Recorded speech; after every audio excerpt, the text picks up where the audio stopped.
Energy's infectious.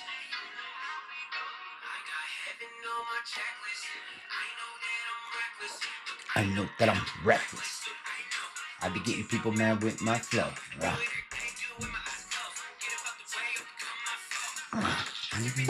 calling me a sexist. I just read the Bible and they're calling me a sexist. Devil wanna catch this heat. Now. Get off the meat and drink milk.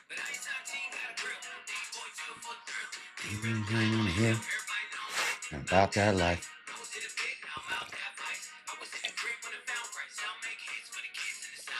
I was in the pit when I found Christ. Now I make a hit for the kids and it sounds nice.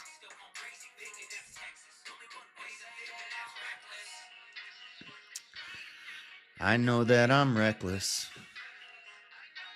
My energy's infectious. Let's go. Heaven on my checklist. I know that I'm reckless. I know that I'm reckless.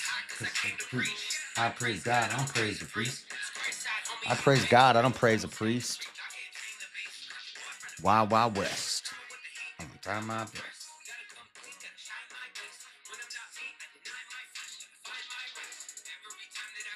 I see a gay flag and I want to burn it down.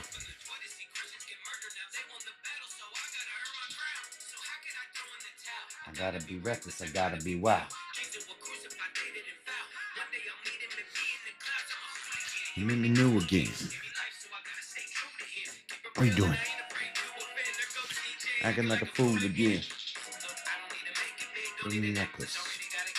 Don't need a Lexus. And that's Texas. And that's reckless. I know that I'm reckless. My energy's infectious. What up, Rome? I know that I'm reckless. I know that I'm reckless. I know that I'm reckless. I'm reckless. I'll knock over the heater, dude. You're gonna catch on fire, buddy. You can't sit that close to this heater. My dog's gonna catch on fire. We're gonna have cooked echo. Okay. All right. What it do? What's up? We're back. I had to get a haircut yesterday. Look, I told him. I showed him a picture of when I first got it cut. And I said, when I first got it cut, he had the lowest part of the fade real low. And I said, take the lowest part up a little higher. And I was thinking like this, but he took the zero pretty high. But he's still my favorite barber that I've had since I got the dreads cut off. So I'm going to go back to him next time and I'm going to say, it was my fault. Because I told him, he said, usually I just do the zero in front of the ear and then on the back behind the ear. And he said, I usually don't take the zero above the ear. And I said, take it up a little higher. And I said like this. And he did. So it's my fault because of what I said. So it looks like it's bald. It's not actually bald. It's just very thin. And there's scars on my head right here. So that's what it looks like. But once this grows in a little more, it won't look so, I don't know. But I'm going to tell him next time, just do it how you normally do it. Keep it, yeah, took it a little too high. But he did a good fade. It's just, it's a little too high with it looks better on this side. This side is like lighter than the other side. The camera also makes it look like it's like skin here. It's not skin, it's just really short hair. But it'll grow in real quick. My hair grows quick. A little higher would have been like a mohawk, I know. And I didn't want that. So it's a little too high. But he did the edge up. Oh man, I just lost my page. That's fine. I'm back. He did the edge up. He faded it into the beard. So I'm going to go back to that guy. He was Mexican, and Mexicans do good fades. That's just a fact. That's not racist. That's just a fact. There's a lady there, a lady barber. And I was like, oh, I hope I don't get the lady barber. I'm not going to, I'll talk about it on Friday. Looks like you're in the military. I'll talk about the lady barber on Friday. I don't want to get into that stuff during the Bible study, but let's just say she talked the whole time, and everything she said, I wanted to throw something. I wanted to throw something at her. Everything she said. Mexicans love their fades. Yeah, Mexicans do good fades. Get that spray man used for the bald spots? No, like 3 days it'll look fine. My hair grows quick. But you guys can imagine what she was talking about with all her clients. Type of things that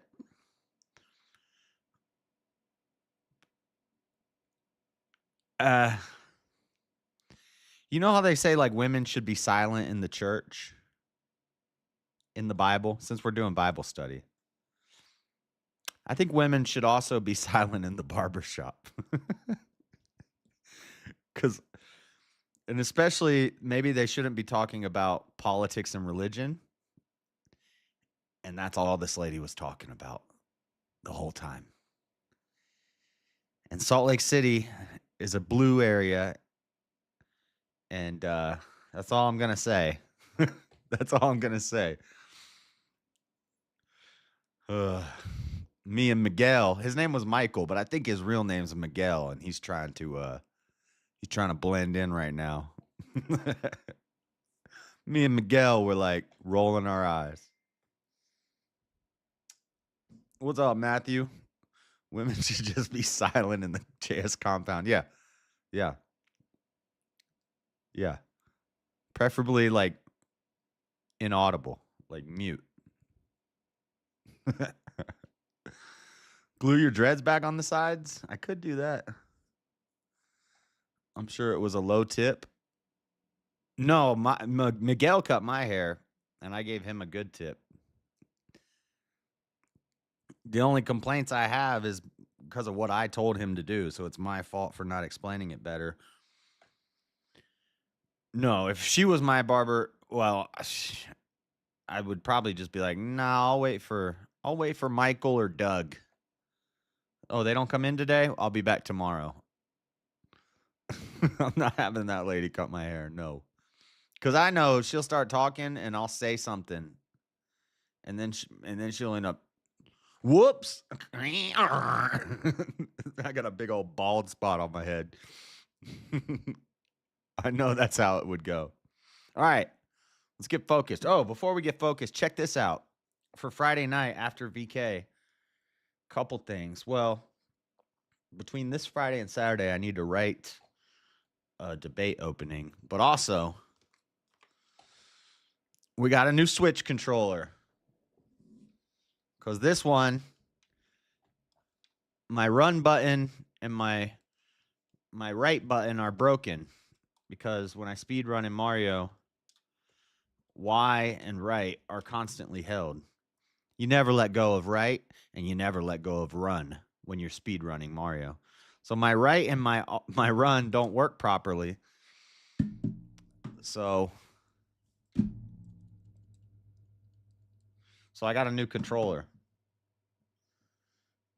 Blah, it's glow in the dark Zelda controller, which means Mario speed runs are coming back. Mario viewer levels coming back while I talk to crazy people in the Discord. We can play some Mario. And then the other thing is, while I was waiting to get my hair cut, I got some books. Went to the bookstore, and they had a $1 bookshelf out front. The first book I saw on the shelf when I walked up to the $1 bookshelf was this book right here. Psycho Heresy. Psycho Heresy. The Heresy of psychology and Christianity is what it's about. Isn't that crazy? I just did a debate with James not too long ago about the myth of mental illness. And then I walk up to the $1 book rack, and the first book I see, this book pops out at me. So I scooped it up. $1. It's falling apart. It's used, but it's $1. I'm going to read it, and then I'm going to send it to James. I've already read, while I was waiting for my haircut, I already read some of it. But it's not great. I could probably write a better book, but it's all right. But it's pretty cool. Some of the chapters. There's a chapter called Psychobabble. Psychological smorgasbord. Tossed salad. It's a word salad. Psychobabble.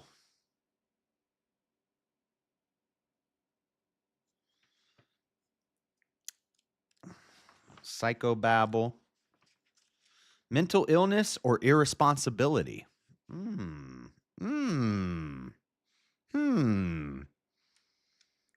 I could write psychoquackery. Is psychotherapy a panacea? Is psychotherapy a palliative? I don't even know what that means. Is psychotherapy a placebo? The Emperor's New Clothes. Choose you this day. The struggle between the flesh and the spirit. Self-effort or faith in God. Referral or restoration. Beyond counseling. And like, I could pretty much write this book myself, but one good thing about it is it has references. It has a whole bunch of page of references in the back, and there's a whole bunch of interviews and studies and stuff that I don't know about with people.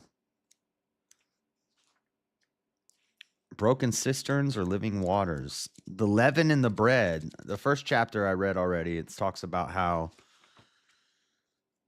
a little bit of leaven leavens the whole loaf, and psychology is the leaven that the churches have taken in. And now you hear churches mixing in psychology with the church doctrines and stuff. And you hear Christians talking about, I have chronic depression or anxiety or all these other things, which, what do you mean? God casts out all fear, doubt, and worry. That ain't in the Bible. Where are you getting that from? Not from God. You're getting that from the world. So I'm going to read this, and then I'm going to send it to James. Why be responsible? Yeah, the salad tossing. I don't know. I think they mean like word salad. And then and that was $1. And then for $1, I got this. Rush Limbaugh, The Way Things Ought to Be, from Rush Limbaugh. R.I.P. Rush. I don't know what this is about, but it was $1, so I bought it. Rush Limbaugh. Many feel that I need to be balanced with equal time. Wrong. I am equal time. Morality cannot be defined by individual choice. Multiculturalism is the tool of revenge for those who have failed to make it in the American establishment. The American economy cannot be revived without someone getting rich. Why not me? It's Rush, you know? R.I.P. Rush. Scoop that up for $1. And then for $18, I got Crime and Punishment. Got a little Dostoevsky. Because I can't listen to this. I can't listen to this audiobook. I have to read it. The only way I'm going to get the names down is if I read it. Dunechka, Pulcheria, Alekandrova, Pyotr Petrovic.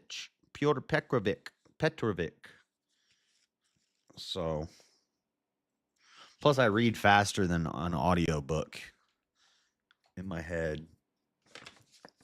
Like a lot faster. And the audiobooks make me sleepy. when I listen to an audiobook, like even if I'm at work, if I listen to an audiobook, I get sleepy. Anyway, so that's some cool stuff. We missed yesterday because I was getting the haircut, but let's get into this. We're doing Exodus 20. Remember, Moses is up on the mountain. Smoke and fire is coming down from the mountain. God wants Moses and Aaron to come alone. Don't bring none of the Israelites.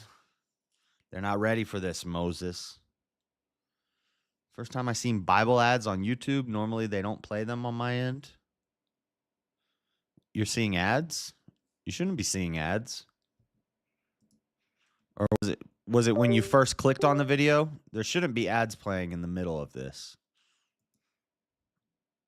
I want to make it big, don't need a necklace. Already got 7 kids, don't need a Lexus. Yeah, you shouldn't get any mid-stream ads. Last episode, Israelites complaining. That's gonna be like, you're gonna get more of that for the next like forever. Pretty much. I don't know. There's not a lot of Israelites complaining in the New Testament, but pretty much the whole Old Testament, we're gonna get a lot of that. Oh, just when you started? Yeah. But now, Moses has the 10 Commandments, and he's going down unto the people, and he's going to speak to them.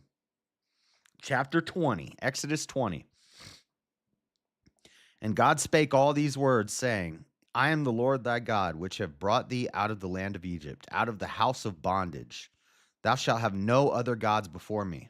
First commandment, no other gods before me. Thou shalt not make unto thee any graven image or any likeness of anything that is in the heaven or above, or that is in the earth beneath, or that is in the water under the earth. Second commandment, no engraven images, no idols. Thou shalt not bow down thyself to them, nor serve them, for I, the Lord thy God, am a jealous God, visiting the iniquity of the fathers upon the children, unto the 3rd and 4th generation of them that hate me, and showing mercy unto thousands of them that love me and keep my commandments. So there is, if there's the curse of the father, there's also the blessings of the father. Thank you, Amanda. I've been in with the flu listening to Javier Milei. Does he have a chainsaw? Thou shalt not take the name of the Lord thy God in vain. Third commandment, for the Lord will not hold him guiltless that taketh his name in vain. Remember the Sabbath day to keep it holy. Fourth commandment. 6 days shalt thou labor and do all thy work, but the 7th day is the Sabbath of the Lord thy God. In it thou shalt not do any work, thou, nor thy son, nor thy daughter, thy manservant, nor thy maidservant, nor thy cattle, nor thy stranger that is within thy gates, which is interesting. So I wonder if it's Talmudic or if in a later Torah book we get explained where the goyim come from. Like, how can they justify having goyim if your manservant's not even supposed, your manservant and your maidservant, your slaves aren't even supposed to work on the Sabbath, even if they're not Israelites? You give them a day off on Sunday. Well, and also, we assume it's Sunday. People debate whether it's Saturday or Sunday. Honestly, it doesn't matter. It's just one day a week, because remember, this is pre-Gregorian calendar. All of our days of the week are named after like Greek gods now. Like Thursday is named after Thor, Thor's day. The sun, Sunday. So really, the names of the days of the week don't matter. I don't think they matter to God. When people argue over Saturday or Sunday, I think that's a stupid argument. I think that it could be Monday. It could be Tuesday, as long as you have a day of rest. Because none of those days existed when this was said. Bro got a chainsaw. Yeah. Even the strangers that are visiting can't work on the Sabbath. So I don't know how they justified the goyim, but that could be Talmudic, or maybe we're gonna find it out later that. Uh, but I don't know. It doesn't seem you shouldn't. You can't just like start changing the 10 Commandments around in the Old Testament. Um, what was that? 5? The Sabbath? 4. For in 6 days the Lord made heaven and earth, the sea, and all that in them is, and rested the seventh day. Wherefore the Lord blessed the Sabbath day and hallowed it. Honor thy father and thy mother, that thy days may be long upon the land which the Lord giveth thee. Honor thy father and thy mother. That's 5. Thou shalt not kill. That's 6. Thou shalt not commit adultery. That's 7. Thou shalt not steal. That's 8. Thou shalt not bear false witness against thy neighbor. That's 9. And thou shalt not covet thy neighbor's house. Thou shalt not covet thy neighbor's wife, nor his manservant, nor his maidservant, nor his ox, nor his ass, nor anything that is thy neighbor's. So don't covet what your neighbor has. Don't be covetous. Don't be greedy. Actually, greed and envy would be the right. Well, yeah, envy would be the right word here. Envy is wanting to be like someone else or wanting what somebody has, coveting what your neighbor has. Greed is you just got to have everything. You don't even need no neighbors.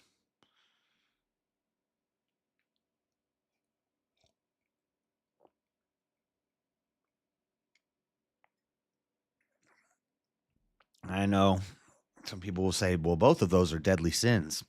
7 deadly sins aren't in the Bible. Greed, gluttony, envy, and jealousy. Yeah. Oh, see, David's saying it. David's saying it. Those aren't biblical. That's from the Divine Comedy. There is a part where it says there are 6 things that God hates, 7 things that he abhors, or something like that. But those 7 deadly sins don't come from the Bible. They come from Dante Alighieri in the Divine Comedy, and a movie with Brad Pitt. Good movie. Yes, Amanda, great movie. Okay, so those are the 10 Commandments. And all the people saw the thunderings and the lightnings and the noise of the trumpet and the mountain smoking. And when the people saw it, they removed and stood afar off. And they said unto Moses, Speak thou with us, and we will hear. But let not God speak with us, lest we die. And Moses said unto the people, Fear not, for God is come to prove you, and that his fear may be before your faces, that ye sin not. And the people stood afar off, and Moses drew near unto the thick darkness where God was. And the Lord said unto Moses, Thus thou shalt say unto the children of Israel, Ye have seen that I have talked with you from heaven. Ye shall not make with me. What's in the box?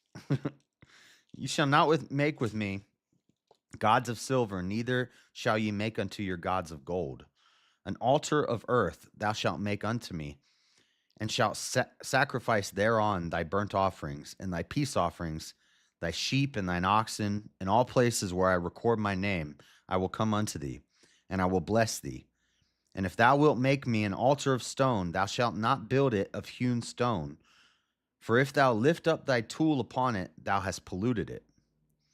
Neither shalt thou go up by the steps unto mine altar, that thy nakedness be not covered thereon. So he's telling them to make an altar. We're gonna get to the Ark of the Covenant soon, unless the Ark of the Testimony is something different. I don't know why my Bible's calling it the Ark of the Testimony, because I always read from the King James, but this Bible says the Ark of the Testimony, unless that's something different. Ark of the Testimony, also known as the Ark of the Covenant. Yeah, I don't know why they call it the Ark of the Testimony here.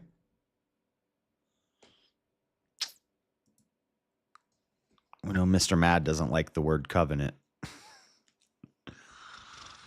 Okay, well, there's a whole Ark of the Covenant. Chapter 21. Now these are the judgments with which thou shalt set before them. We're going to get some laws. We're going to get Oh, we're at Exodus 21. I've been waiting for this one. We're at Exodus 21. Oh, here we go. This is Exodus 21. This chapter is notorious in the Bible, especially amongst atheists who like to argue with Christians and like to pull people away from God.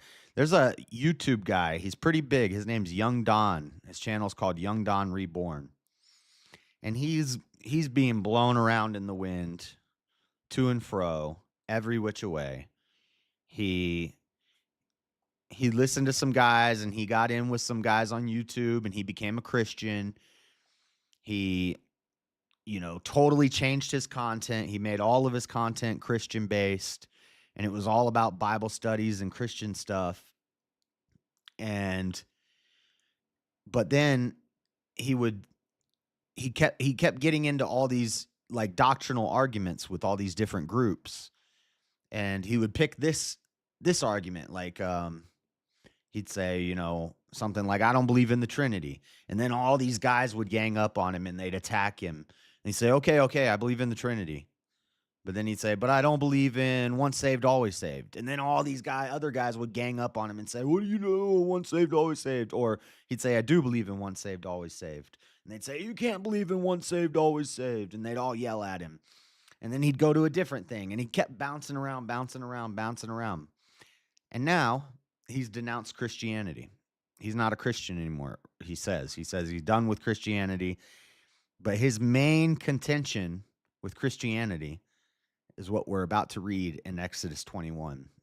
Because he black, and he doesn't like the idea of slavery in the Bible.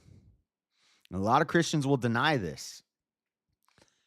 And if an atheist knows the Bible, they can make Christians look really bad by arguing this, because as soon as the Christian says, no, there's no slavery in the Bible, you just made a big mistake, because there's a lot of slavery in the Bible. Yep, Exodus 21, that's where we're at. And a good argument would be, well, in modernity, Christians have gotten rid of slavery, and no Christian countries have slavery anymore. We realized that was bad. We don't do it anymore. And that's a good argument, but then the atheist is going to say something like, well, God's will is unchanging, right? And they're going to say, yeah. They're going to say, well, does God change his mind? They're going to say, no. And then the atheist will say, okay, but how come slavery is never condemned in the Bible? It's never condemned. Never does God or Jesus, New Testament or Old Testament, say that slavery is wrong. And this sounds like biting a bullet, because in modern day, you're going to get called a racist. You're going to get called evil if you say this. But the correct answer is slavery is not inherently moral or immoral. Sounds crazy. People won't like that answer, but who cares? You're supposed to be in the world, not of the world. You're not supposed to think how the world thinks. Slavery is neither moral nor immoral inherently. Now, you could be an immoral, evil slave owner who tortures their slaves and makes their slaves do horrible things, puts them in the hot box, antebellum, whether it be antebellum slavery or debt slavery or bond servants, whatever you want to call it. You could treat your slaves horribly. That would be immoral. That would be wrong. But there's also a moral way to do slavery. Sounds crazy. People aren't going to like this, but I don't care. Because if it weren't for slavery, then all the black people in America who are doing great today wouldn't be here. They would have got castrated by Muslims, or they still would have been slaves in Asia. There's still slavery today in Muslim countries and Asian countries all over the world. More slavery today than ever before. Now, the Christians got rid of it because what we saw is that although slavery is not ever explicitly condemned, God frees slaves. We're all slaves, and God frees us. But even when he frees us, guess what? We're still slaves to God. You're still a slave. I'm still a slave. You're still a slave. We're either slaves to good or evil. It says, slaves, love your slaves, or slaves, love your masters, and masters, love your slaves the same way. There is a way. It would be moral to purchase a slave, treat them right, and have them work off their debt and set them free. That's what happens to all of us. Give them a day off. Give them a day off on the Sabbath day. That's right. What about wage slavery? We're all slaves. What about paying your rent? What about your landlord? We're all slaves. Slavery is not inherently immoral. I'm not saying slavery is good. I'm just saying it could be. Anything can happen in the world if you have slavery, then make it Christian. Masters, be good to your bros, and bros, be good to the bosses. Facts. Facts. And what we're about to read here in Exodus 21, there's ways you could set them free. And people will say, well, this is only directed towards the Israelites. Well, some of it is. Some of it's not. And also, you could purchase a slave, and if they go through the circumcision and they want to, become an Israelite, then they could be free in 7 years. We got the year of Jubilee, all kinds of stuff. So pay attention. This is Exodus 21. This is rules for slaves and slave masters. Now, these are the judgments which thou shalt set before them. If thou buy a Hebrew servant, 6 years he shall serve, and in the 7th he shall go out free for nothing. If he came in by himself, he shall go out by himself.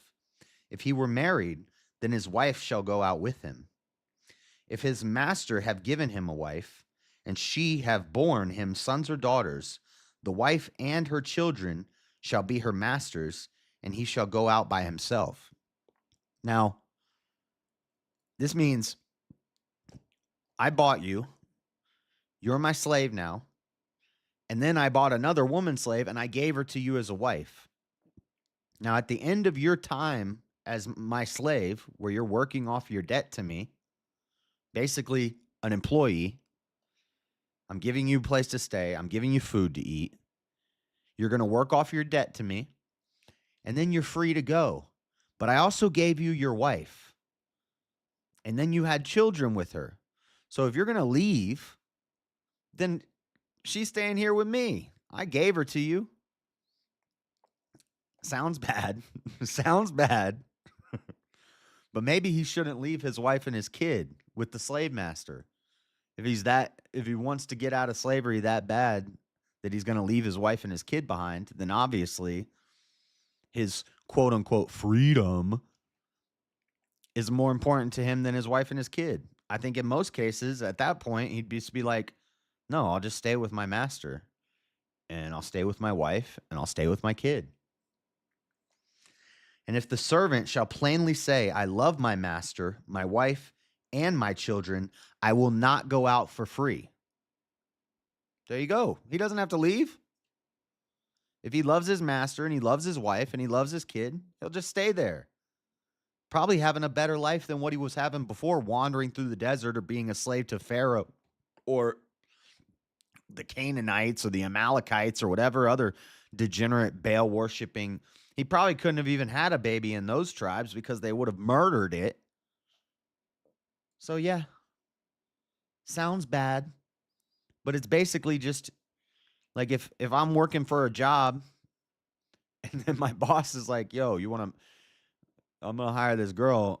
You want to marry her? And then I'm like, I'm going to leave the job and take my girl. And he's like, no, no, you can't leave and take her with you.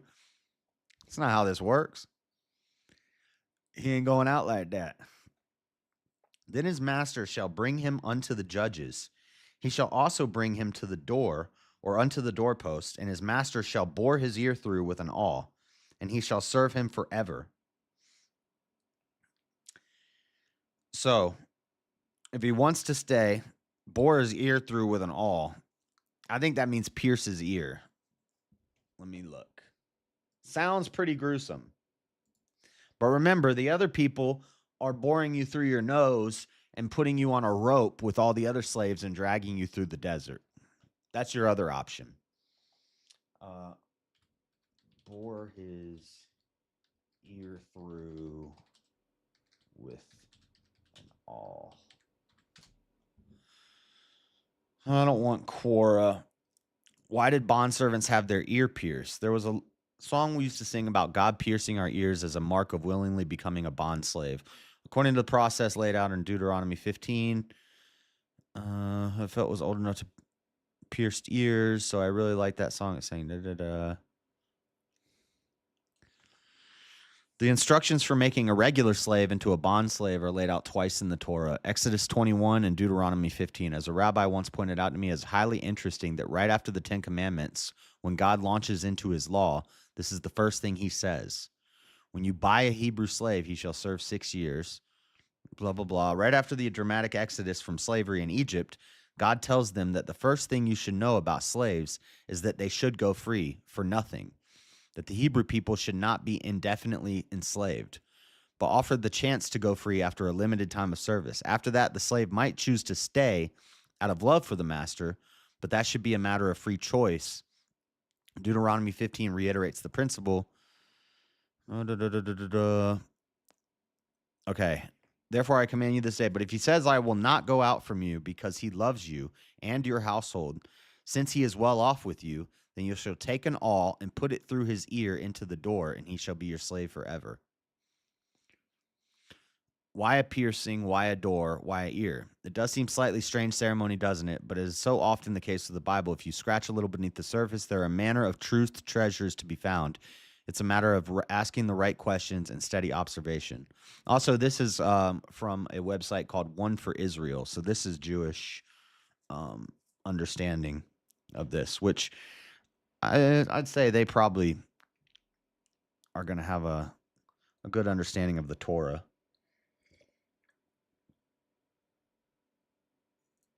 Oh, interesting. Take the principal ideas to start with.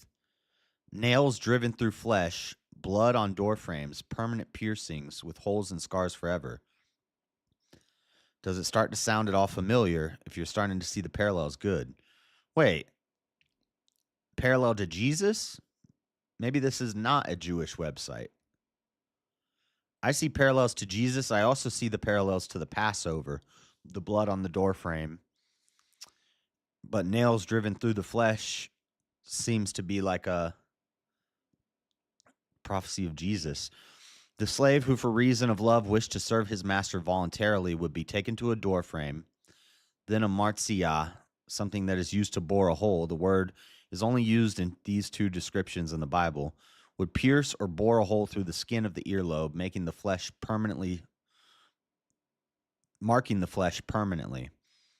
Paul says in Galatians, I carry the scars of Jesus on my own body.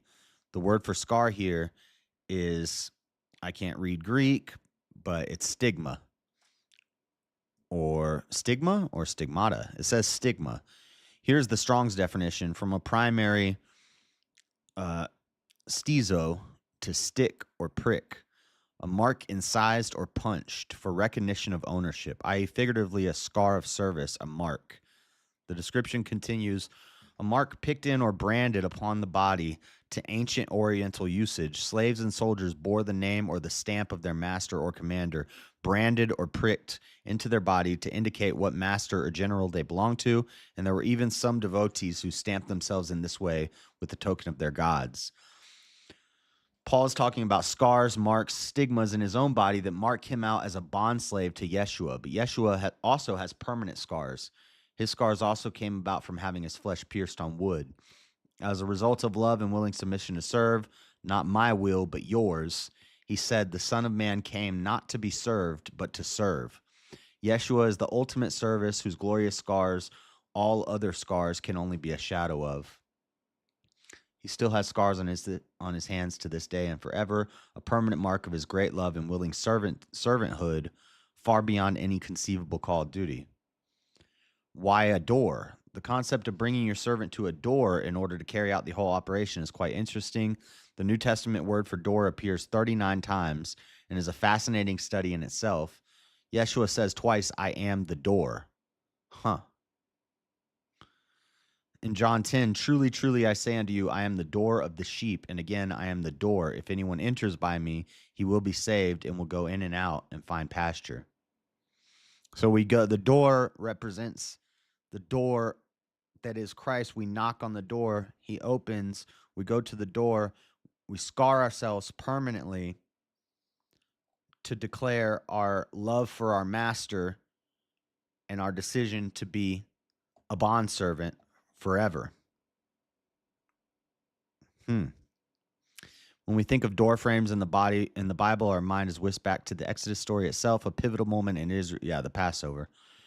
We're willingly entered the covenant with God to follow his commandments. Blood on the doorframe is one of the most iconic images of transfer from slavery into following a new master in freedom. The blood of the Messiah from his pierced flesh on the cross, the blood of the Passover lamb on the lintels, and the blood of the slave who for love agrees to serve his master willingly. Crossing over the threshold through the door must be voluntary. Why the ears? We find earlobes feature in two other significant places in the Torah: the consecration of priests and the cleansing of lepers.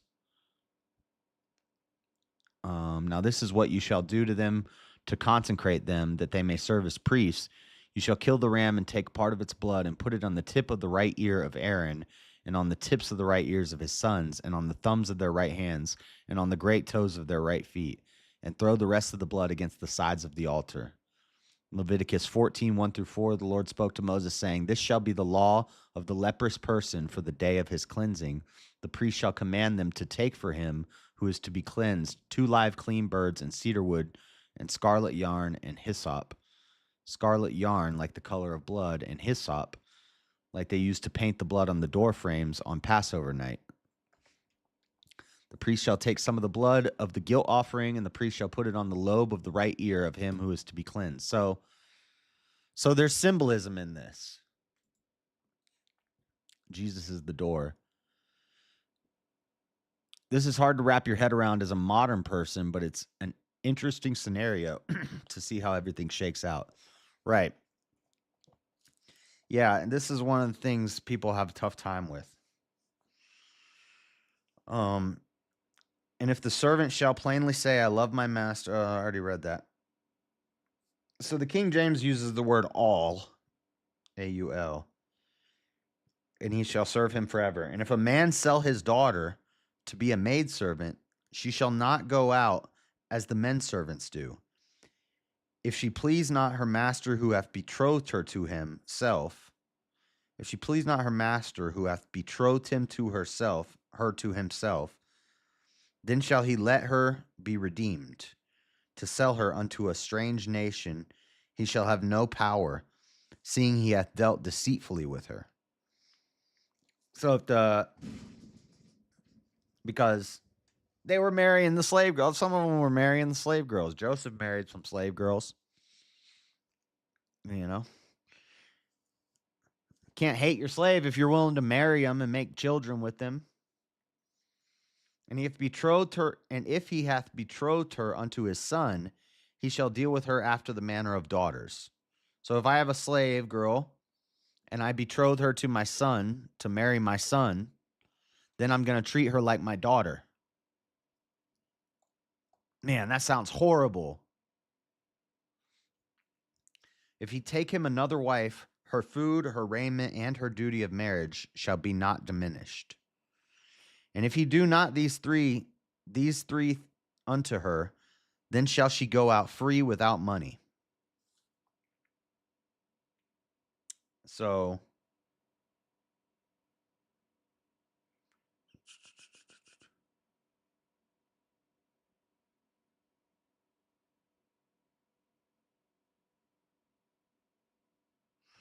she shall not go out as the men servants do. If she please not her master. So some of these men would sell their daughters to be maidservants to other men. And then The slave master might marry the daughter, or he might marry her to his son. And if he does none of these things to her, then she can go free without any money. He that smiteth a man that he die shall be surely put to death. So if you hit your slave and they die, you get put to death. Eye for an eye, tooth for a tooth. And if a man lie not in wait, but God deliver him unto his hand, then I will appoint thee a place whither he shall flee.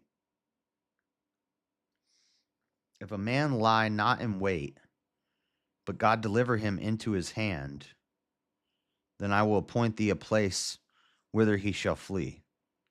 But if a man come presumptuously upon his neighbor to slay him with guile, thou shalt take him from mine altar that he may die.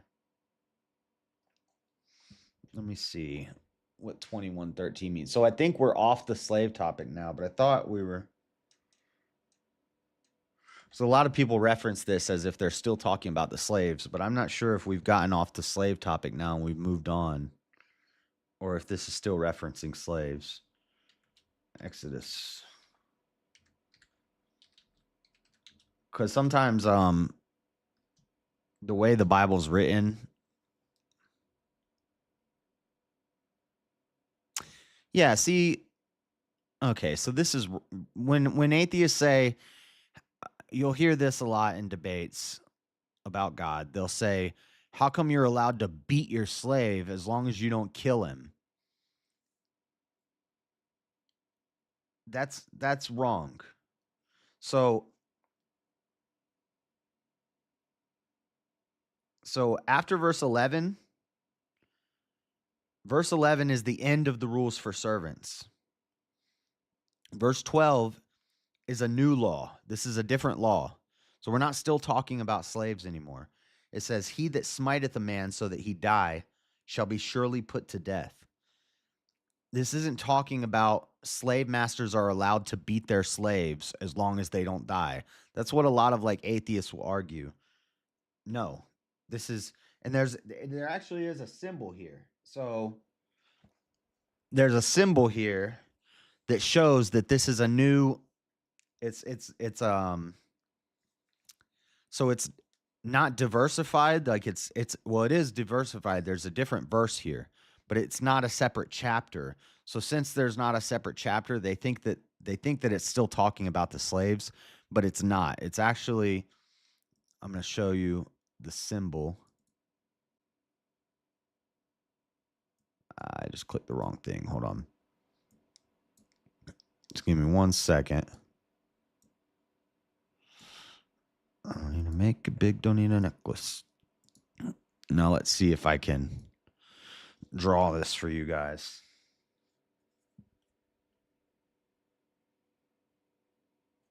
Okay, it's a symbol like this.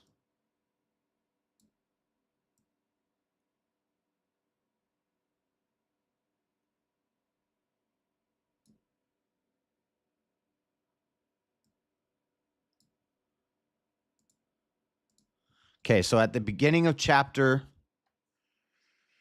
12, you see this symbol here. This is like a new thing. It's almost like a new chapter within the chapter. So up until verse 11, we've been learning about slaves and how they deal with their slaves. And if your slave has a kid with another slave, if you have a girl slave and you marry her, or you marry her to your son, how you treat your slaves, basically. And how you set them free eventually, or they can choose to stay with you forever. But a lot of people will bring up verse 12 and they'll say, he that smiteth a man so that he die shall be surely put to death. And if a man lie not in wait, but God deliver him unto his hand, then I will appoint thee a place whither he shall flee.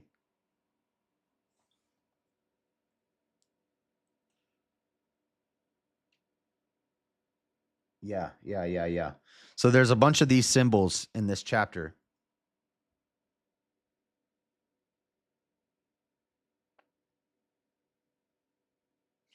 So every time you see one of these symbols, it's like It's like a bullet point. It's kind of like a bullet point. So every time you see this symbol, you can think of a bullet point. Like these are bullet points. Each one of these is a different law.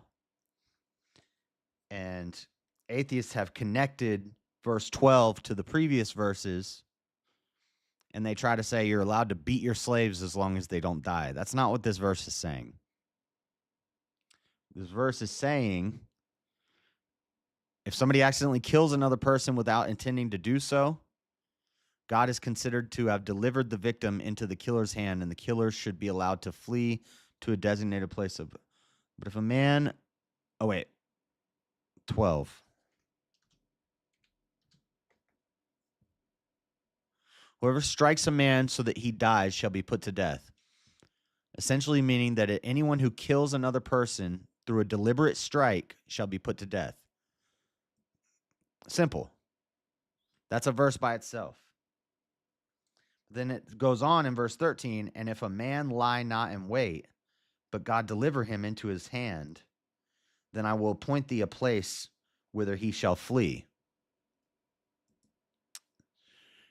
That means if someone accidentally kills another person without intending to do it, God is considered to have delivered the victim into the killer's hand, and the killer should be allowed to flee to a designated place of refuge. So basically, you get banished. You can leave, just like Moses. This verse addresses situations where a death occurs without premeditation or malicious intent. It suggests that God can sometimes allow accidents to happen, hence the phrase, God delivers him into his hand. Another way of saying that is that, and maybe some people won't like this, but if someone accidentally kills somebody else, in God's eyes, it wasn't an accident. There are no accidents because God knows everything. God already knew that that person was going to die in that situation. That's what that verse says. Okay, 14.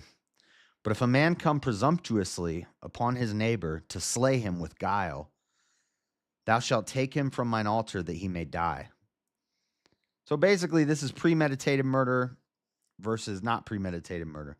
And he that smiteth his father or his mother shall surely be put to death. Now we have one of those symbols, bullet point. And he that stealeth a man and selleth him, or if he be found in his hand, he shall surely be put to death. Look at that. In the same chapter, God forbids man stealing. God forbids man stealing, which is capturing a slave. So you're not supposed to sell or buy slaves. You're not supposed to sell or steal slaves. You can buy slaves, and ideally you should only be buying Israelite slaves in order to one day set them free, or they could live with you forever.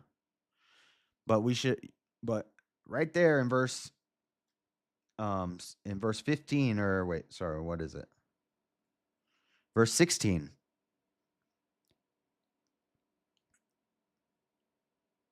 Stealeth a man and selleth him. If you steal a man and selleth him, or if he be found in his hand, he shall surely be put to death.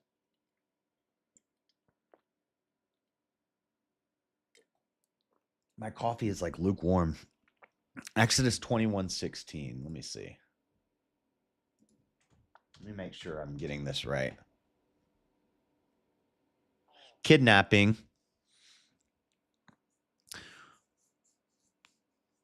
someone and either selling them or keeping them in captivity is punishable by death. Kidnapping. Man stealing. So you can't just run into a village and take a slave.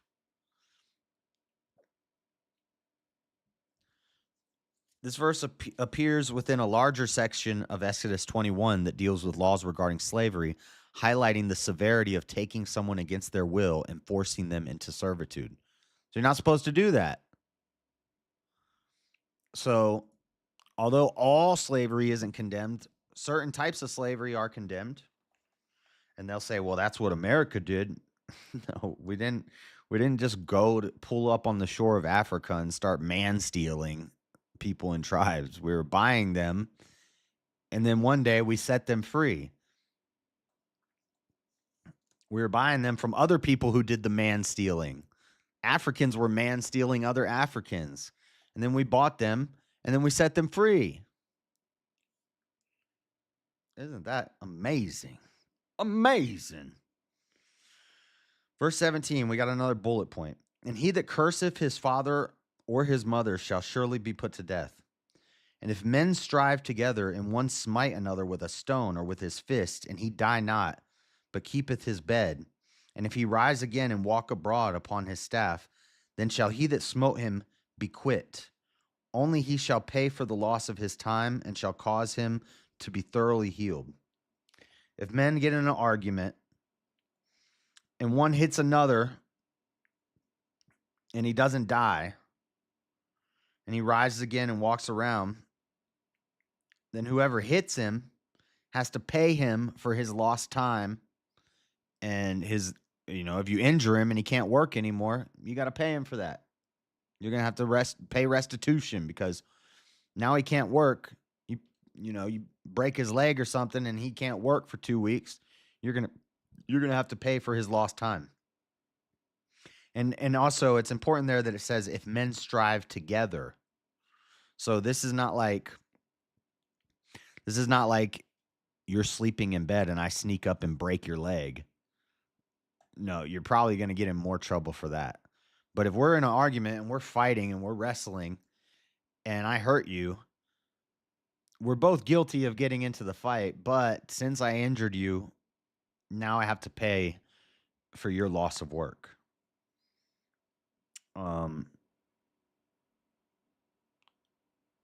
And shall cause him to be thoroughly healed. So you're going to pay until he's healthy again. And if a man now here we're back to slaves. And if a man smite his servant or his maid with a rod, and he shall die under his hand, he shall be surely punished. Okay, so this is the one that they're referencing when they say, well, it says you can hit your slave as long as they don't die. My bad. I was thinking they were referencing verse 15. Okay. Still, bullet point. If a man smite his servant or his maid with a rod, and he die under his hand, he shall be surely put to death. Notwithstanding, if he continue a day or two, he shall not be punished, for he is his money.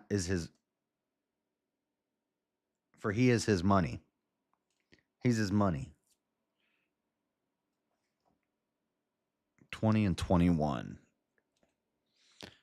Turtle. Slaves would be based wives. Facts. I mean, in a way. Exodus 21, 20 through 21. Let's see.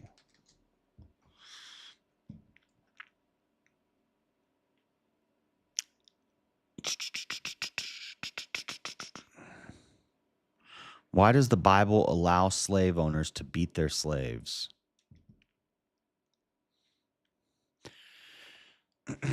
Anyone who beats their male or female slave with a rod must be punished if the slave dies as a direct result, but they are not to be punished if the slave recovers after a day or two, since the slave is their property.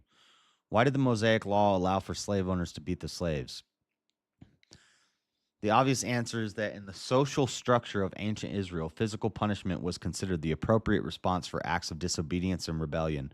The text does not specifically say that corporal punishment has to be for some form of disobedience. However, based on the larger Old Testament context, it is safe to assume that slave masters were not allowed carte blanche authority to do whatever they wanted to their slaves.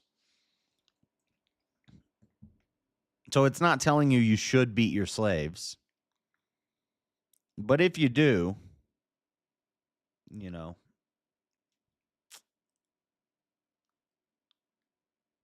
Exodus 21, slave owners are limited. And this is why people like Young Don leave Christianity, because they can't justify this. Slave owners are limited in what they can do. If the master goes too far and the slave dies, the master will be punished. If the Old Testament law is followed consistently, then the punishment for the slave owner might even include the death penalty or murder. Furthermore, the law stipulated that an owner who hits a male or female slave in the eye and destroys it must let the slave go free to compensate for the eye, and an owner who knocks out the tooth of a male or female slave must let the slave go free to compensate for the tooth. So mistreatment was forbidden.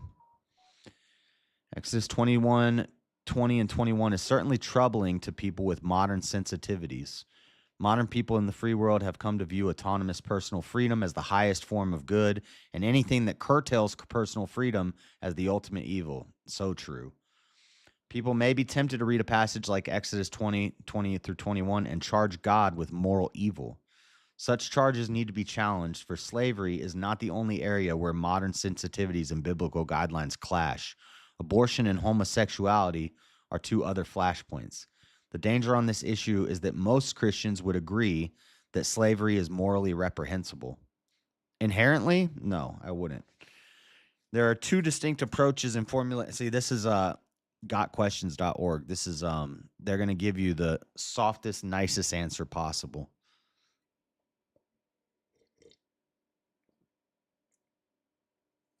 There are two distinct approaches in formulating an answer for why the Bible allows for slavery. It's not the question I'm asking. I'm asking, slavery is morally reprehensible in all situations. The Bible allows slavery. Therefore, the Bible is an unreliable moral guide. So that would be the syllogism from an atheist for why the Bible's bad. In this case, current moral sensitivities are the authority, and the Bible is measured against those sensibilities. The second argument goes something like this. The Bible is a reliable moral guide. The Bible allows slavery. Therefore, slavery cannot be morally reprehensible in all situations. I would actually agree with that. I would agree with that syllogism. In this case, the Bible is the final authority, and modern thinking about right and wrong has to be adjusted to accommodate what we find in the Bible. I agree. I think modern thinking about what is right and wrong, or any thinking about what is right and wrong, is often mistaken, especially in modern times, though. Slavery has been a fact of human existence for almost as long as the human race has been in existence. Physical punishment to enforce compliance has been part of slavery for just as long. Corporal punishment has also been used in situations other than slavery. For example, physical chastisements were commonly employed as punishment for crimes committed and for enforcing of discipline in the military. And for children, they don't have children here, but also for children. We are not so far removed that the time when brutal physical punishment was administered and accepted by almost everyone as legitimate. Yeah, it's only been since 20 minutes ago that we decided you can't spank your kids. In the British Navy, flogging for disobedience or insubordination was common until the mid-19th century, and caning was used until the mid-20th century in some places such as Singapore. Caning is still an official form of punishment for certain crimes. The Bible does not forbid slavery, nor does it demand that every slave owner who wants to please God must immediately emancipate his slaves. Instead, the Bible at every turn calls for a treatment of slaves that would have been more humane than any found in the culture at large. The very idea that a master could be punished in any way for killing a slave would have been scandalous at the time that Moses gave the law. The culture at large made no attempt to grant slaves any rights. Slaves in Egypt or Moab, for example, were afforded no such protection. So basically, it's not telling you to beat your slave. But God understands these people are used to beating slaves. They hit slaves. They spank their kids. If you're training a soldier, you knock him around a bit. If you're punishing someone, you might hit him, you know? It was a common thing back then. God knew it was happening, so he said, "Look, Moses, we're going to have to make a law for this because people are doing it." And the fact that the law is even being made shows that God sees it's happening and says, we need to do something about this. We need to make a law.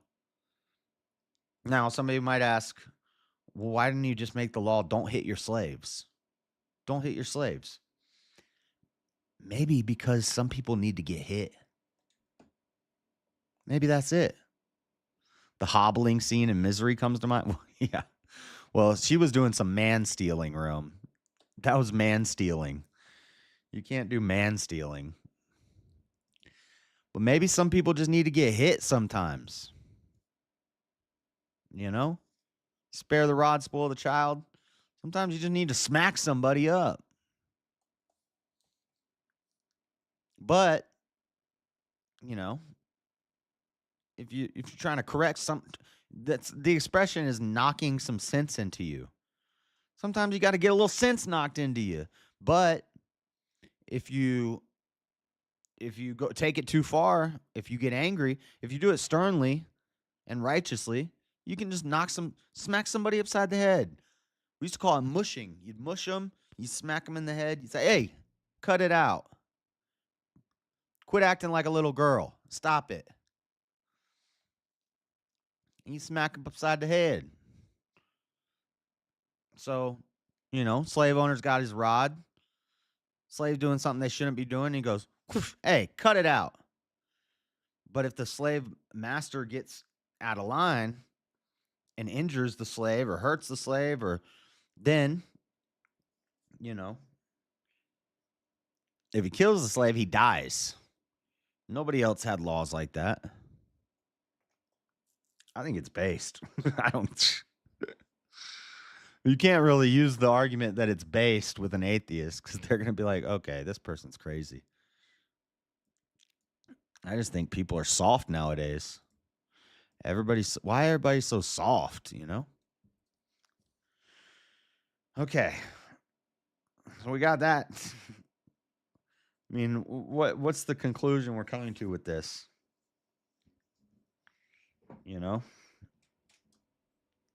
The conclusion is nobody else had laws protecting slaves in any way. Nobody else was trying to set slave free. Nobody else was forbidding man stealing. Nobody else specifically made laws that said if you kill your slave, then you're going to die too. And it wasn't just slaves who were getting knocked upside the head every now and then if they did something stupid. Kids were, soldiers were, everybody.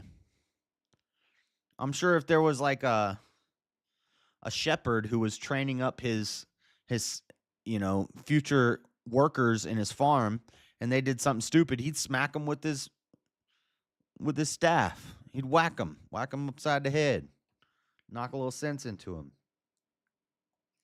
It's just modern times. Everybody's so soft. I think that's the takeaway here. Agreed. Based. Thanks, Tom. Okay.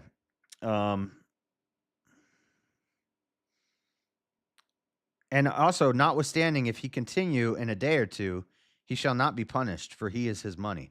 Or he is, in the King James, it says he is his money. In other verses, other translations, it says he is his property. What that implies is that if you injure your slave, if you hit him too hard and you injure him, you're going to give him some time to rest. You're going to say, whoa, that was too much.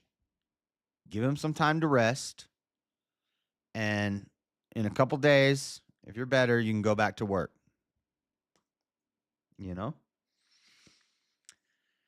Okay, here's another one. I've heard somebody argue that this is that this verse justifies abortion. So this is verse 22. If men strive and hurt a woman with child so that her fruit depart from her, and yet no mischief follow, he shall be surely punished, according as the woman's husband will lay upon him, and he shall pay as the judges determine. And if any mischief follow, then thou shalt give life for life, eye for eye, tooth for tooth, hand for hand, foot for foot, burning for burning, wound for wound, stripe for stripe. Okay, I had some guy jump onto my Discord one time, and he said, why does Exodus 21:22 justify abortion? That verse is not saying that men are allowed to punch a woman in the stomach to, and I shouldn't say that. I think I've gotten in trouble for saying that on YouTube before. This is not saying you're allowed to do something to a woman to make her lose her baby. That's not in any way what that verse says. How anybody can take that from what I just read is beyond me. I think it's because they're atheists and they're disingenuous and they don't really know what they're talking about. This is saying if men are fighting and there's a woman nearby and she gets involved in it somehow, which you know they do. I've seen it so many times. Two men fighting and a woman will run up and try to break it up. Don't do that, ladies. Don't do that. You're going to get hurt. That's very stupid. But I've seen it so many times, and I guess it was even happening in the Old Testament. Men would be getting into arguments, wrestling and fighting, and a woman would come and say, "Hey, guys, break it up, break it up. Calm down, guys, break it up." You're going to get hurt. And what happens is, and if you're pregnant, you definitely should not be doing this. But if men are fighting, and while they're fighting, while they're wrestling around, if they hurt a woman who's pregnant, and the baby doesn't die, if the baby lives, they're going to need to pay back the husband. They're going to need to go to the husband. They're going to need to say, "We're sorry. How do you want to punish us?" And the husband can,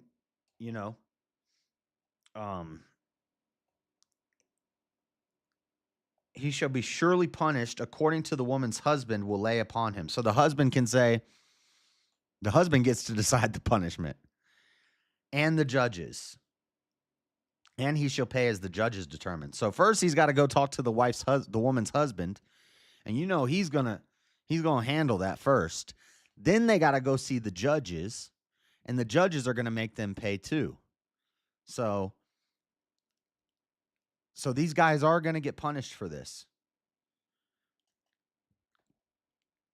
I don't know how people, I've literally had a conversation. You remember that Seesaw when that guy, I don't know if Seesaw's still here, but Seesaw was in the call with him. I forget his name. Ellen DeGenerate. Remember Ellen DeGenerate jumped on the panel? That was his name. And he was trying to debate me. And he was saying the Bible justifies abortion. And he pointed to this verse. And then he pointed to the verse about the mixture that the priest makes. If the woman cheats on the man, she drinks the holy water with the ashes in it. And basically it's cursed water. It's not really like the water kills the baby. It's God. It's a symbolism thing. And then God,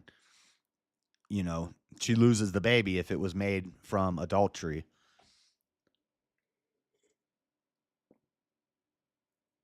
But that's not a doctor or a woman making a decision to kill a baby. That's God. God decides who lives and who dies. He sends one of yours to the hospital. You send one of his to the morgue. That's the Chicago way. Right. And if any mischief follow, then thou shalt give life for life, eye for eye. So if the two men are fighting and they hurt a pregnant woman and she loses the baby, those guys might die. They might be killed. If you get a black eye, you give them a black eye. Somebody cut your hand off, cut their hand off. Eye for eye, tooth for tooth, hand for hand, foot for foot, burning for burning, wound for wound, stripe for stripe.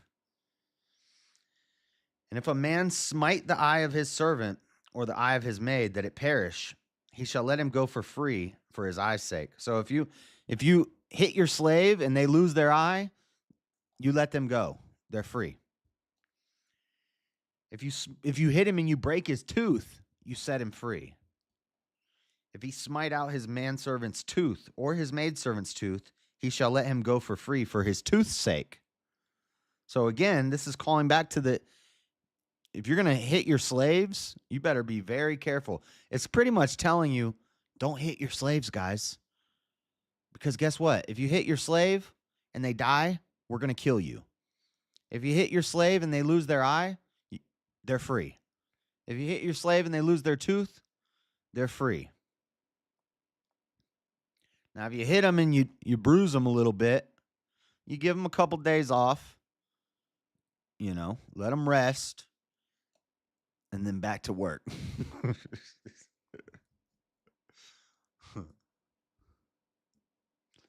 I'm pro eye for eye. Facts. And also, people will say, well, Jesus comes and Jesus says, you've heard it said, an eye for an eye, a tooth for a tooth. But I say, no, turn the other cheek. But Jesus is talking about on an individual level. Exodus is talking about how the judges judge the law. So also in the New Testament, it says, God appoints the authorities, and we should fear the authorities because they are sent to do his wrath upon wrongdoers. So it is consistent. It's consistent that, maybe in this situation, two men are fighting and your wife gets, they're rolling around and they stumble and they hurt your wife. As the husband, you might just say, you know what? I forgive you guys. I'm going to turn the other cheek, but you're still going to have to see the judges, and the judges are going to decide, and they're here to wield the sword for God. So even if I don't even have to do anything, they'll take care of it. That's what the death penalty is. It's common actually when you'll see families of victims of murderers in the courtroom crying and saying to the killer, we forgive you. God loves you. We love you. And we just want to look you in the eyes and tell you, we forgive you for killing our daughter. But now you got to deal with the judge. And then the judge says, off with his head. And that's righteous. That is what the death penalty, and that's how you justify eye for an eye from the government, from the judges, with turning the other cheek. That's how you make it make sense. It seems like a contradiction. It's not a contradiction. Turning the other cheek is telling the person who killed your family member, I forgive you. And God forgives you. Well, maybe. Well, God will forgive you if if you're his child. But the judge, on the other hand, it's his job to dole out justice. So you might still die. You might still be going to death row. You might still be catching a hot one from the firing squad, but I forgive you. That's base to me. Does that make sense? Does anything I just said make sense? We're making sense of tough quandaries here, okay? I need some water. What time is it? It's 11:48. We got started early today. Good. Okay, let's move quicker through this. And if an ox gore a man or a woman that they die, then the ox shall be stoned. The ox shall be surely stoned, and his flesh shall not be eaten. But the owner of the ox shall be quit. Shall be quit. The owner of the ox shall be quit. What does that mean? Like not punished? Owner of the ox shall be quit. 28. I need to read another translation for this.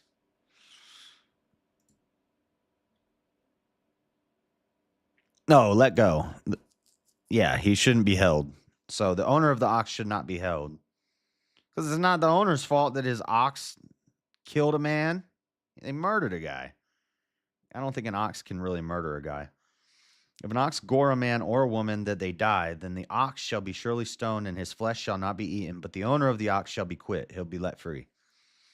But if the ox were wont to push with his horn in time past, and it hath been testified to his owner, and he hath not kept him in, but that he hath killed a man or a woman, the ox shall be stoned, and his owner also shall be put to death. So if you got a pit bull that's been known to bite people, and everybody in the neighborhood knows that dog bites, and that dog bites somebody, a child, and it dies, the owner dies. If it's the first time, you kill the dog. If it's the fourth time, and everybody knows this is a violent dog and this dog's never been caught before by the dog catcher, you kill the owner. Based. I'm with it. If there be laid on him a sum of money, then he shall give for the ransom of his life whatsoever is laid upon him. So he could pay his way out of that. Hold on, I got to get some water real quick.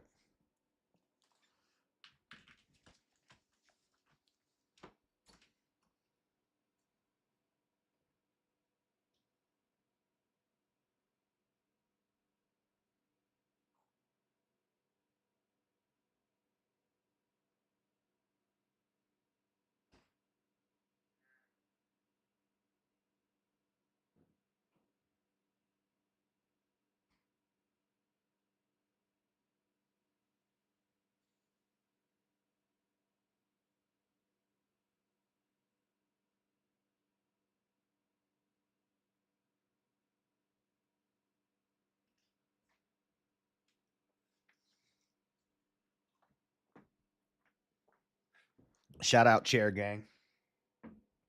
I was going to get some fizzy water, but I decided I just wanted regular water.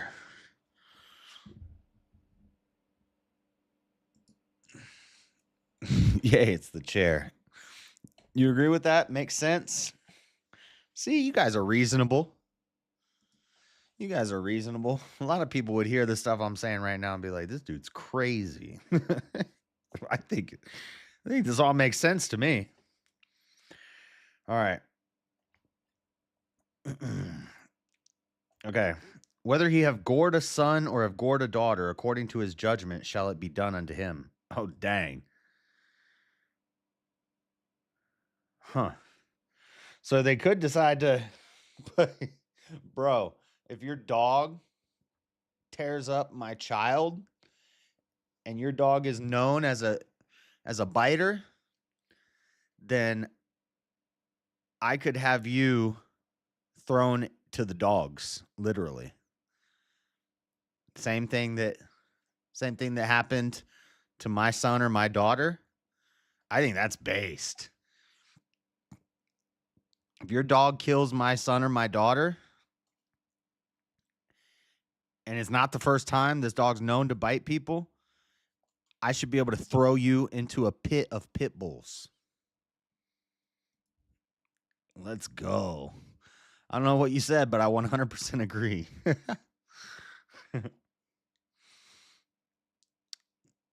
Where's my Nightbot? Nightbot's not in the mood to talk today, I guess. If the ox shall push a manservant or a maidservant, he shall give unto their master 30 shekels of silver, and the ox shall be stoned. And if a man shall open a pit, or if a man shall dig a pit, speaking of pits, and if a man shall open a pit, or if a man shall dig a pit and not cover it, and an ox or an ass fall therein, the owner of the pit shall make it good and give money unto the owner of them, and the dead beast shall be his. And if you dig a hole in your neighbor's yard and his cow breaks its leg, then you got to pay him, and he gets to keep the cow, the body of the cow, so he can eat it. And if one man's ox hurt another's that he die, then they shall sell the live ox and divide the money of it, and the dead ox also they shall divide. Why do you divide the money there? See, that's my biggest problem of all of this that we've read. and all these crazy takes. This one seems the wildest to me. This is the most nonsensical of all of them. If one man's ox hurts another's, that he die, then they shall sell the live ox and divide the money. Why are we dividing the money? Well, maybe, okay. Well, it does seem. So we both end up losing an ox, but we both get some money out of it. Why would you? Well, why do you split the money? Right, but if I have a cow, if I have a bull and my neighbor has a bull, and my neighbor's bull kills my bull, then we sell my neighbor's bull and we split the money.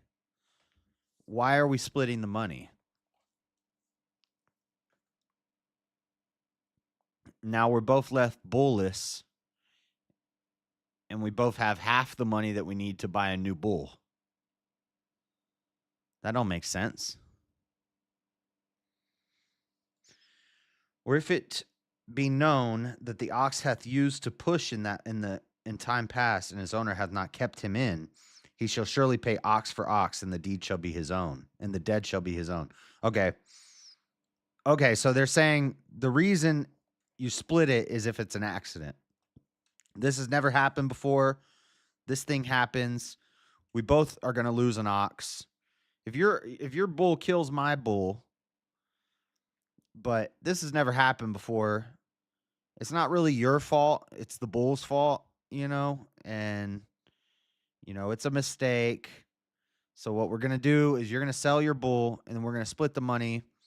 So that way, instead of just me having no bull and all the money, and you still have a bull, now we both don't have a bull, but we both got a little bit of money out of it. But if your ox has done something like this in the past, if we know that you got a mean bull and it does it, then you sell your bull and I get all the money. That makes sense. That's what State Farm says. Chapter 22. If a man shall steal an ox or a sheep and kill it or sell it, he shall restore 5 oxen for an ox and 4 sheep for a sheep. Oh, so you steal, you're paying back more than what you stole. That's based.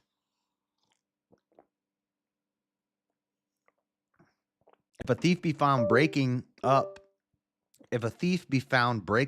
and be smitten that he die, there shall no blood be shed for him. If a thief be found breaking up and be smitten that he die, there shall no blood. Okay, so castle doctrine. If somebody's breaking into your house and you kill them, no big deal. You're all right. You don't have to pay for that. Based. If the sun be risen upon him, there shall be blood shed for him, for he shall make full restitution if he have nothing. Then he shall be sold for his theft. Okay. So if the thief steals and gets away with it, but then they find out like the next day, you can't kill him the next day. If you catch him breaking into your house, you can blast him. But if he breaks into your house, steals some stuff, and gets away with it, and a day goes by, you can't blast him the next day. Instead, you sell him into slavery to repay the debt of what he sold. Based. I like it. That's kind of like the question Easy was asking about. If you catch somebody in the act of doing something to one of your family members, yes, you have every right to blast them. You can't put them in a chokehold till they pass out, tie them up, wait till the next day, and then blast them. Because now there's no threat anymore. The threat is gone. Nobody's life is at threat. You've got the guy tied up. At that point, you let the authorities handle it. Yeah. Makes sense. If the theft be certainly found in his hand alive, whether it be ox or ass or sheep, he shall restore double. So if he still has the stolen goods He gives back the stolen goods and then he pays double. He pays more on top of that. If a man shall cause a field or vineyard to be eaten, and shall put in his beast, and shall feed in another man's field of the beast of the best of his own field, and of the best of his own vineyard, shall he make restitution. Okay. So don't let your animals eat off of my crops. If fire break out and catch in thorns, so that the stacks of corn or the standing corn or the field be consumed therewith, he that kindled the fire shall surely make restitution. So no arson. If a man shall deliver unto his neighbor money or stuff to keep, and it be stolen out of the man's house, if the thief be found, let him pay double. If the thief be not found, then the master of the house shall be brought unto the judges to see whether he have put his hand unto his neighbor's goods. For all manner of trespass, whether it be for ox, for ass, for sheep, for raiment, or for any manner of lost thing, which another challengeth to be his, the cause of both parties shall come before the judges, and whom the judges shall condemn, he shall pay double unto his neighbor. If you borrow something and you don't give it back, you pay double.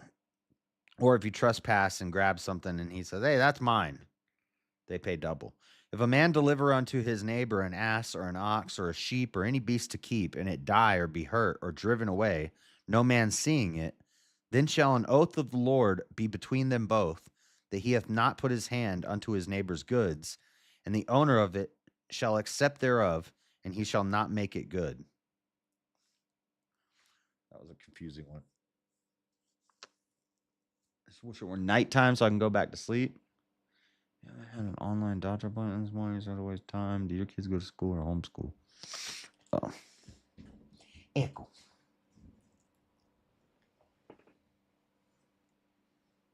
What you doing, buddy?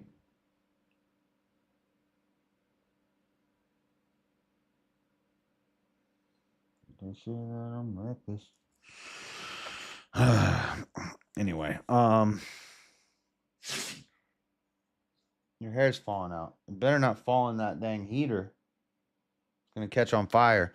If a dog shed his hair into your house warmer and it catches on fire, the dog shall not be punished, but the house shall surely be burned.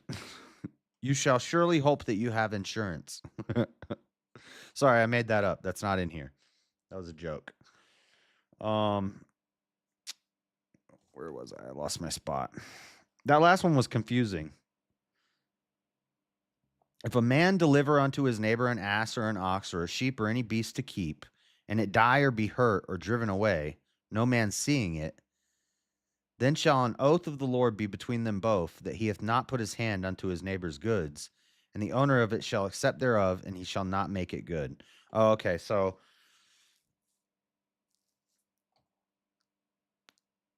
if I give you something to hold on to, and something bad happens to it, then I'm gonna talk to you.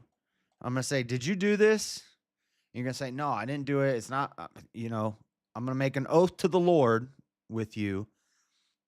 This was not my fault.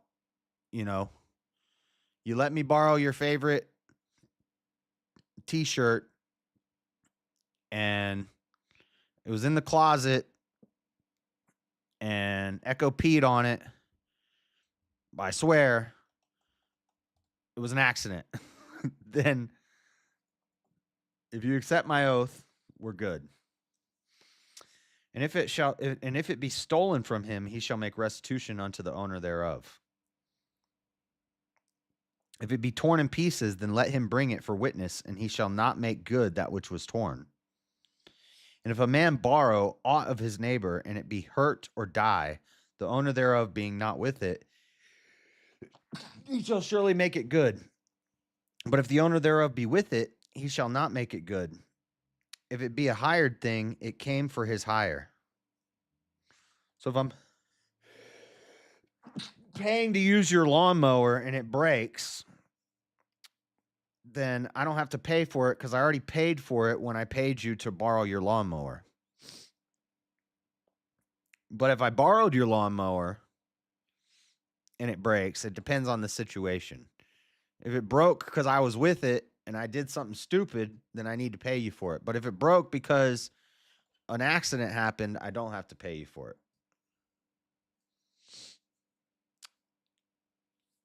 Bless you, time too. And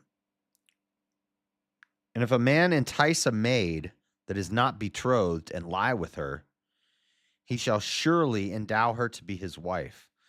Okay. That Ellen DeGenerate guy also brought up this verse. He said that this verse, Exodus 22:16, justifies graping slaves. This is what he told me. Now, in the NIV version, hold on.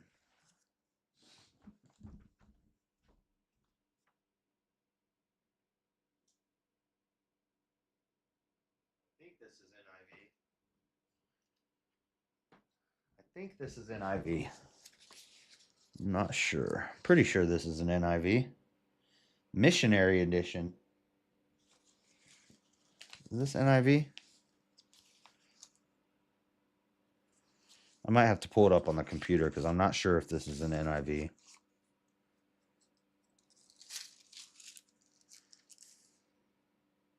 Oh, this is the Latter-day Saints Bible. Hold on. Wrong one.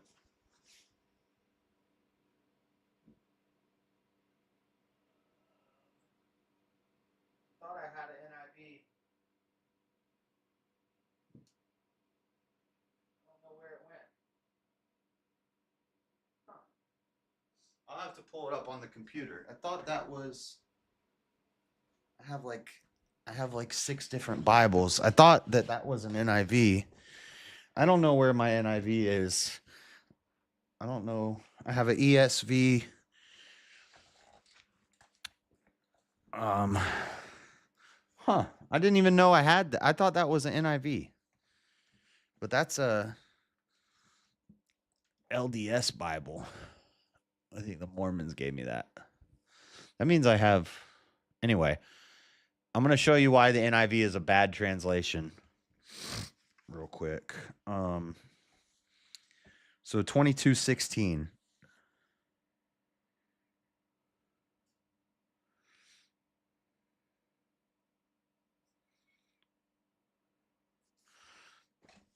Okay. Exodus 22:16 NIV.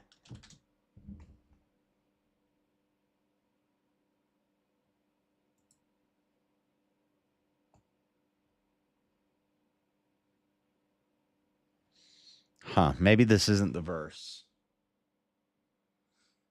Let me find something. There's a verse that somebody.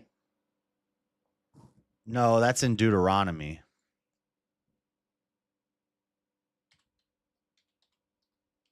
Hold on.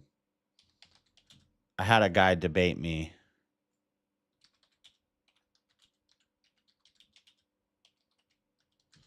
About a verse.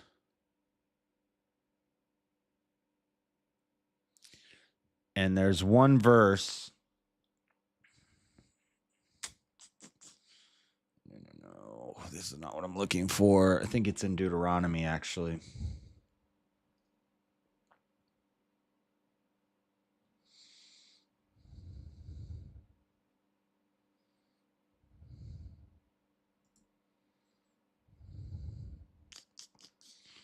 Delilah.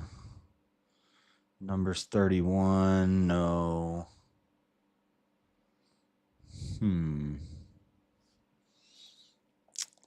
I can't remember what verse he brought up. Anyway.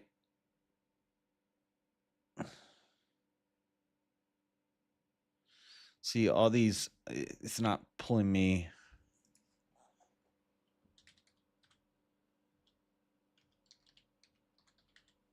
Wonder if I. Oh, is this it? Deuteronomy 21:14. Yeah, I think it's Deuteronomy 21:14. Since I started talking about this, I'm going to tell you about it real quick.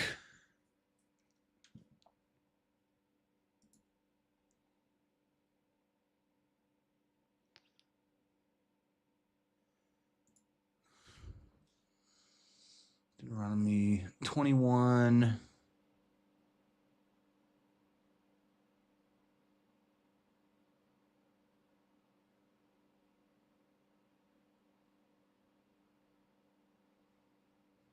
Captives.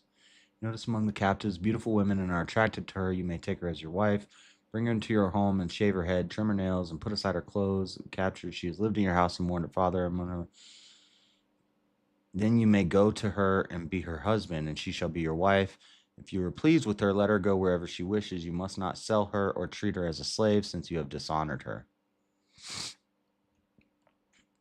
Is this NIV? Maybe they changed it. Maybe they fixed it. Yeah, I think this is it. I'm not going to read this whole. Maybe we'll talk about this more when we get into Deuteronomy. But basically, this dude Ellen Degenerate came on my stream one time, and that was really his username, was Ellen Degenerate.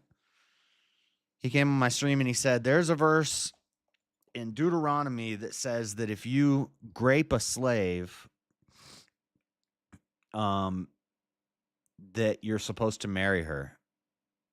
And the word used is rape in the NIV version. And I had an NIV version next to me, and I had a King James and an ESV version next to me. I had them all on my table because he said he wanted to debate me about the Bible. I said, okay, let me get my Bibles. So I grabbed all my Bibles and I had them on the table. And he brought up this verse, and I opened in King James, and I said, it doesn't say that. And he's like, well, I'm looking at the NIV. So then I opened up my NIV, and sure enough, that's what it said. And I was like, that's not what it says here. And anyway, the only point I'm making is that NIV is not a great translation in some places.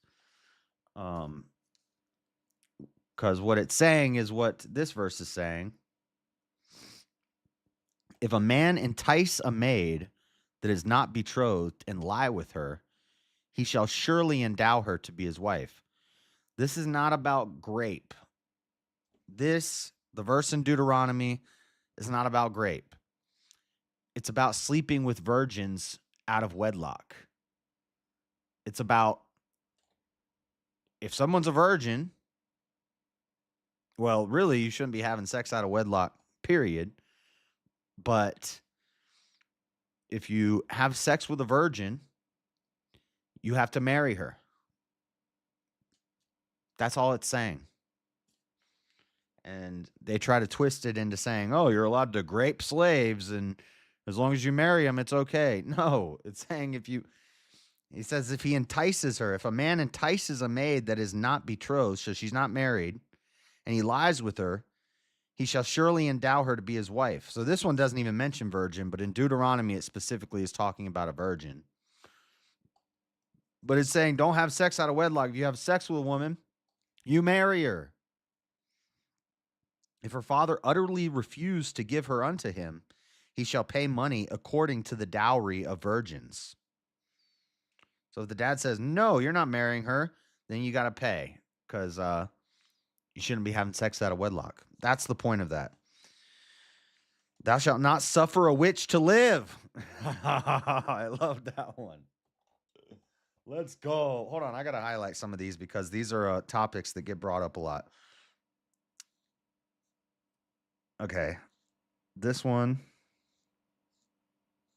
I'm going to put a star, and I'm going to write no sex out of wedlock. People will bring that up. No sex out of wedlock.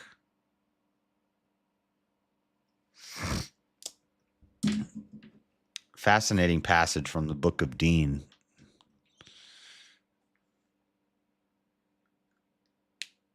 If he does break, if the lawnmower breaks, you're behind, Dean. Dean's like 15 minutes behind us.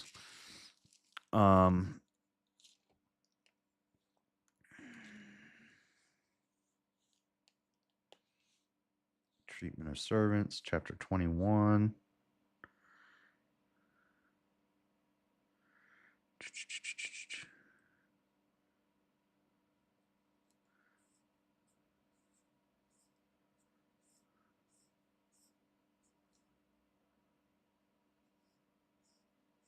One second.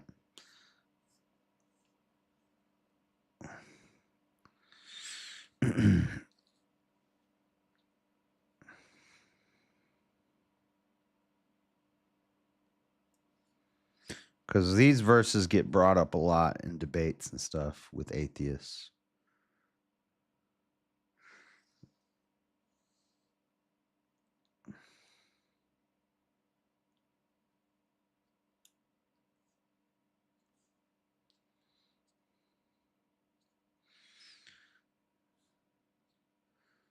So 1 through 11 is the stuff about slaves that is contentious.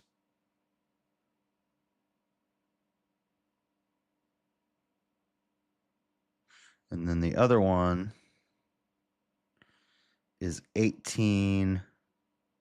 No, wait. 20 and 21. 20 and 21 is about hitting your slaves and the punishment for it.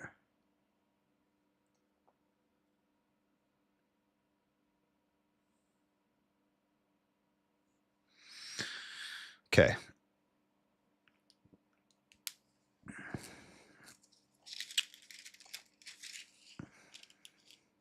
All right. This is a very short one. Verse 18, chapter 22, verse 18. Thou shalt not suffer a witch to live. Oh, man. Where the witches at? I was behind. Maybe we're all just a little too ahead. Maybe. Whosoever lieth with a beast shall surely be put to death. Bro, now we're just getting into some short ones. These ones are short and sweet and to the point. Kill the witches. Don't sleep with animals. These ones, not a lot of explanation needed for these ones. They're pretty simple. He that sacrificeth unto any god, save unto the Lord only, he shall be utterly destroyed. Thou shalt neither vex a stranger nor oppress him, for ye were strangers in the land of Egypt. See, there you go. You can't just be grabbing up slaves.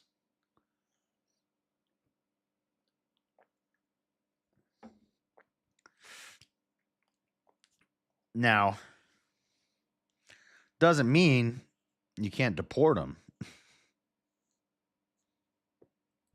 Actually, that verse would probably be used to argue against immigration laws, deportation, and things like that.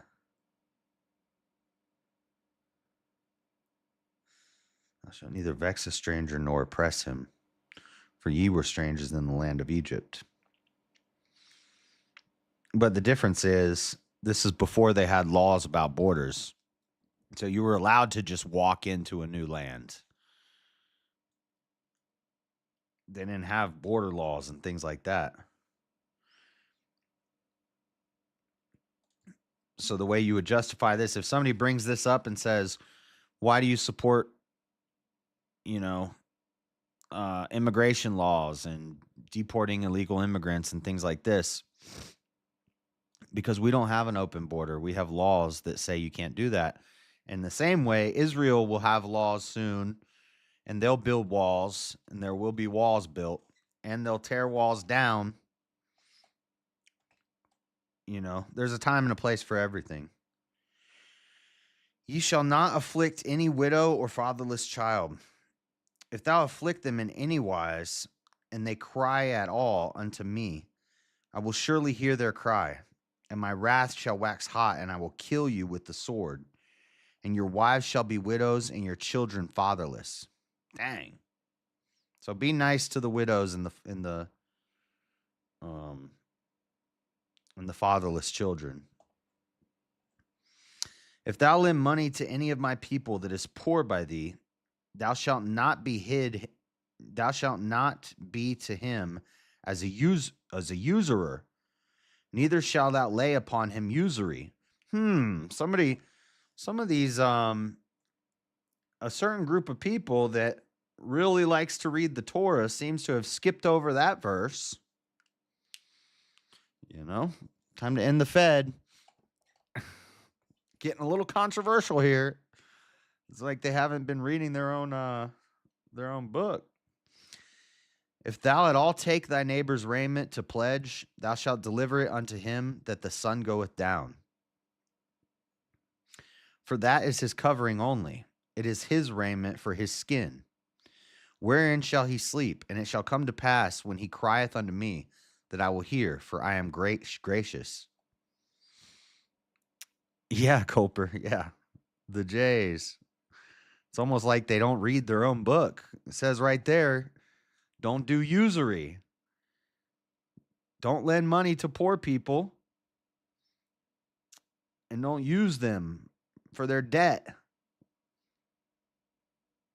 If you take a debt, if you take a payment, or if you take their clothes as a pledge, you return it by the time the sun goes down. You don't take his house from him. Thou shalt not revile the gods nor curse. Thou shalt not revile the gods nor curse the ruler of thy people. Thou shalt not revile the gods nor curse the ruler of thy people.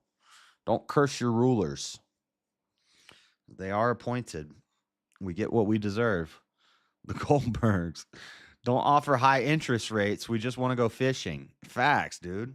Facts. Yeah, exactly. Some of them people ain't been reading their dang Torah. Thou shalt not delay to offer the first of thy ripe fruits and of thy liquors, the firstborn of thy sons shalt thou give unto me. You dedicate your kids to God. Likewise shalt thou do with thine oxen and with thy sheep 7 days. It shall be with his dam. On the 8th day thou shalt give it to me. And ye shall be holy men unto me. Neither shall ye eat any flesh that is torn of beasts in the field. Ye shall cast it to the dogs. So don't eat dirty flesh, festering wounds of animals. Not a good idea from a biological stance, and it's just God said that's not clean. Don't eat the dang rabid raccoon. Thou shalt not raise chapter 23. Thou shalt not raise a false report. Put not thine hand with the wicked to be an unrighteous witness. So don't lie in court. Based. Thou shalt not follow a multitude to do evil, neither shalt thou speak in a cause to decline after many to wrest judgment. Neither shalt thou, this is like court proceedings, basically. Neither shalt thou countenance a poor man in his cause. If thou meet thine enemy's ox or his ass going astray, thou shalt surely bring it back to him again. Wow. If you find your enemy's animal that ran away, you should take it back to your enemy. And see, and then people get mad when it says love your enemies. If thou see the ass of him that hateth thee lying under his burden,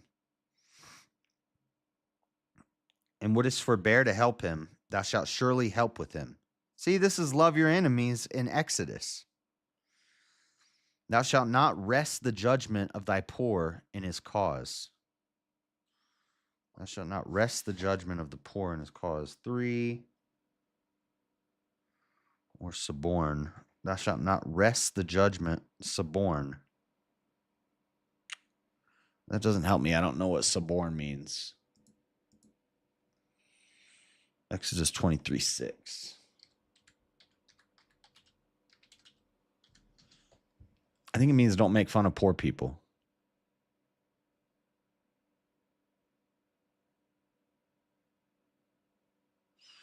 You shall not pervert the justice due to your poor in his lawsuit. So that's like what's it called? Where you get a public defender, everybody is entitled to legal representation. Just because you're poor, we're not going to pervert the law to give you. Unfortunately, we don't really see this today because the public defenders don't really care. Basically, don't deny justice to the poor. When there is a dispute concerning your poor, don't tamper with justice due them. Do justice or yeah.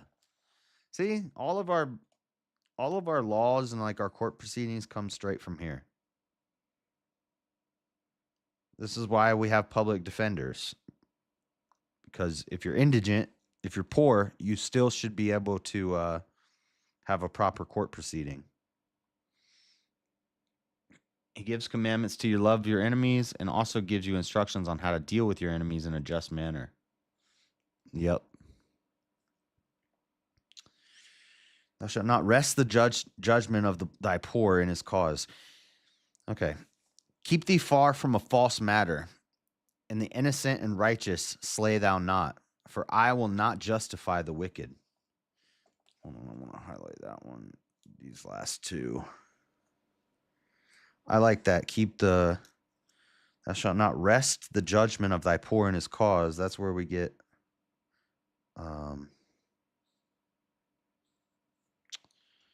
public defenders from. And thou shalt take no gift, for the gift blindeth the wise and perverteth the words of the righteous. Take no gift or bribe. It means a bribe. Don't take a bribe. For the bribe blindeth the wise and perverteth the words of the righteous. No bribery. Also, thou shalt not oppress a stranger, for ye know the heart of a stranger, seeing ye were strangers in the land of Egypt.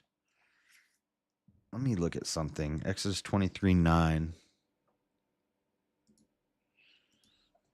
Because I think that means immigrants.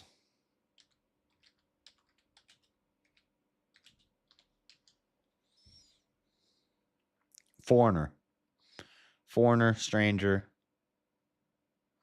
Do not oppress a foreigner.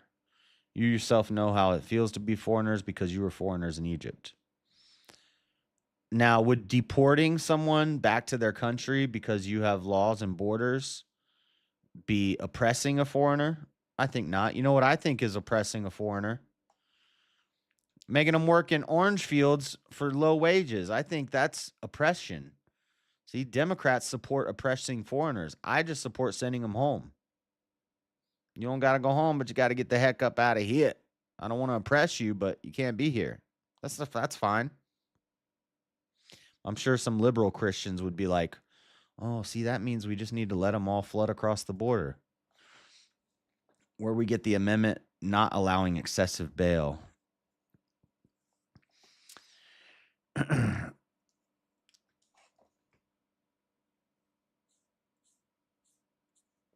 In 6 years thou shalt sow thy land and shalt gather in the fruits thereof. But the 7th year thou shalt let it rest and lie still, that the poor of thy people may eat.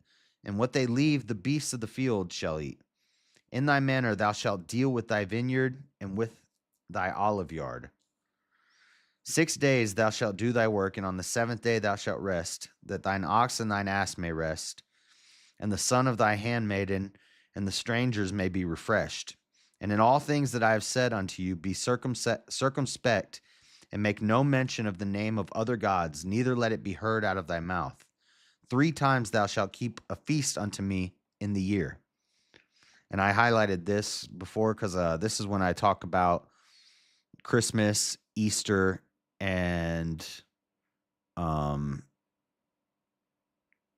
Well, I say Halloween too. Christmas, Easter, Halloween are not pagan. Um, People will say, well, it's pagan to have feast this time of the year or Passover. Yeah. No, it says it right here. 3 times a year we have a feast ever since the Old Testament. It's not pagan. Thou shalt keep the feast of the unleavened bread. Thou shalt eat unleavened bread 7 days as I commanded thee in the time appointed of the month Abib. For in it thou camest out from Egypt, and none shall appear before me empty. And the feast of the harvest of the first fruits of thy labors, the harvest feast, which thou hast sown in the field, and the feast of ingathering, which is in the end of the year, when thou hast gathered in thy labors out of the field. Christmas, Easter, and Pascha, Passover. Seek the bailiff bondsmaneth. No, what's the right to an attorney?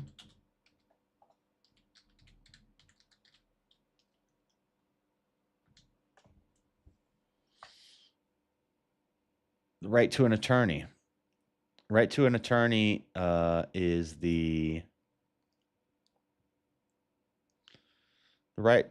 The defendant has the right to have an attorney present at all critical stages. Defendant has the right to effective assistance from their attorney. The right to an attorney applies to defendants charged with felonies, misdemeanors that result in jail time, juvenile delinquency, and appeals. The right to attorney applies to indigent defendants charged with crimes that carry a penalty of at least 5 years in prison.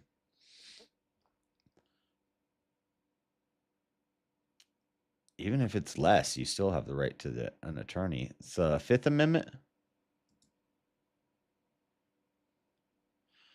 Yeah, Miranda rights. It's part of your Miranda rights, part of the Fifth Amendment. That comes from the, even if you're poor, you still have the right to an attorney.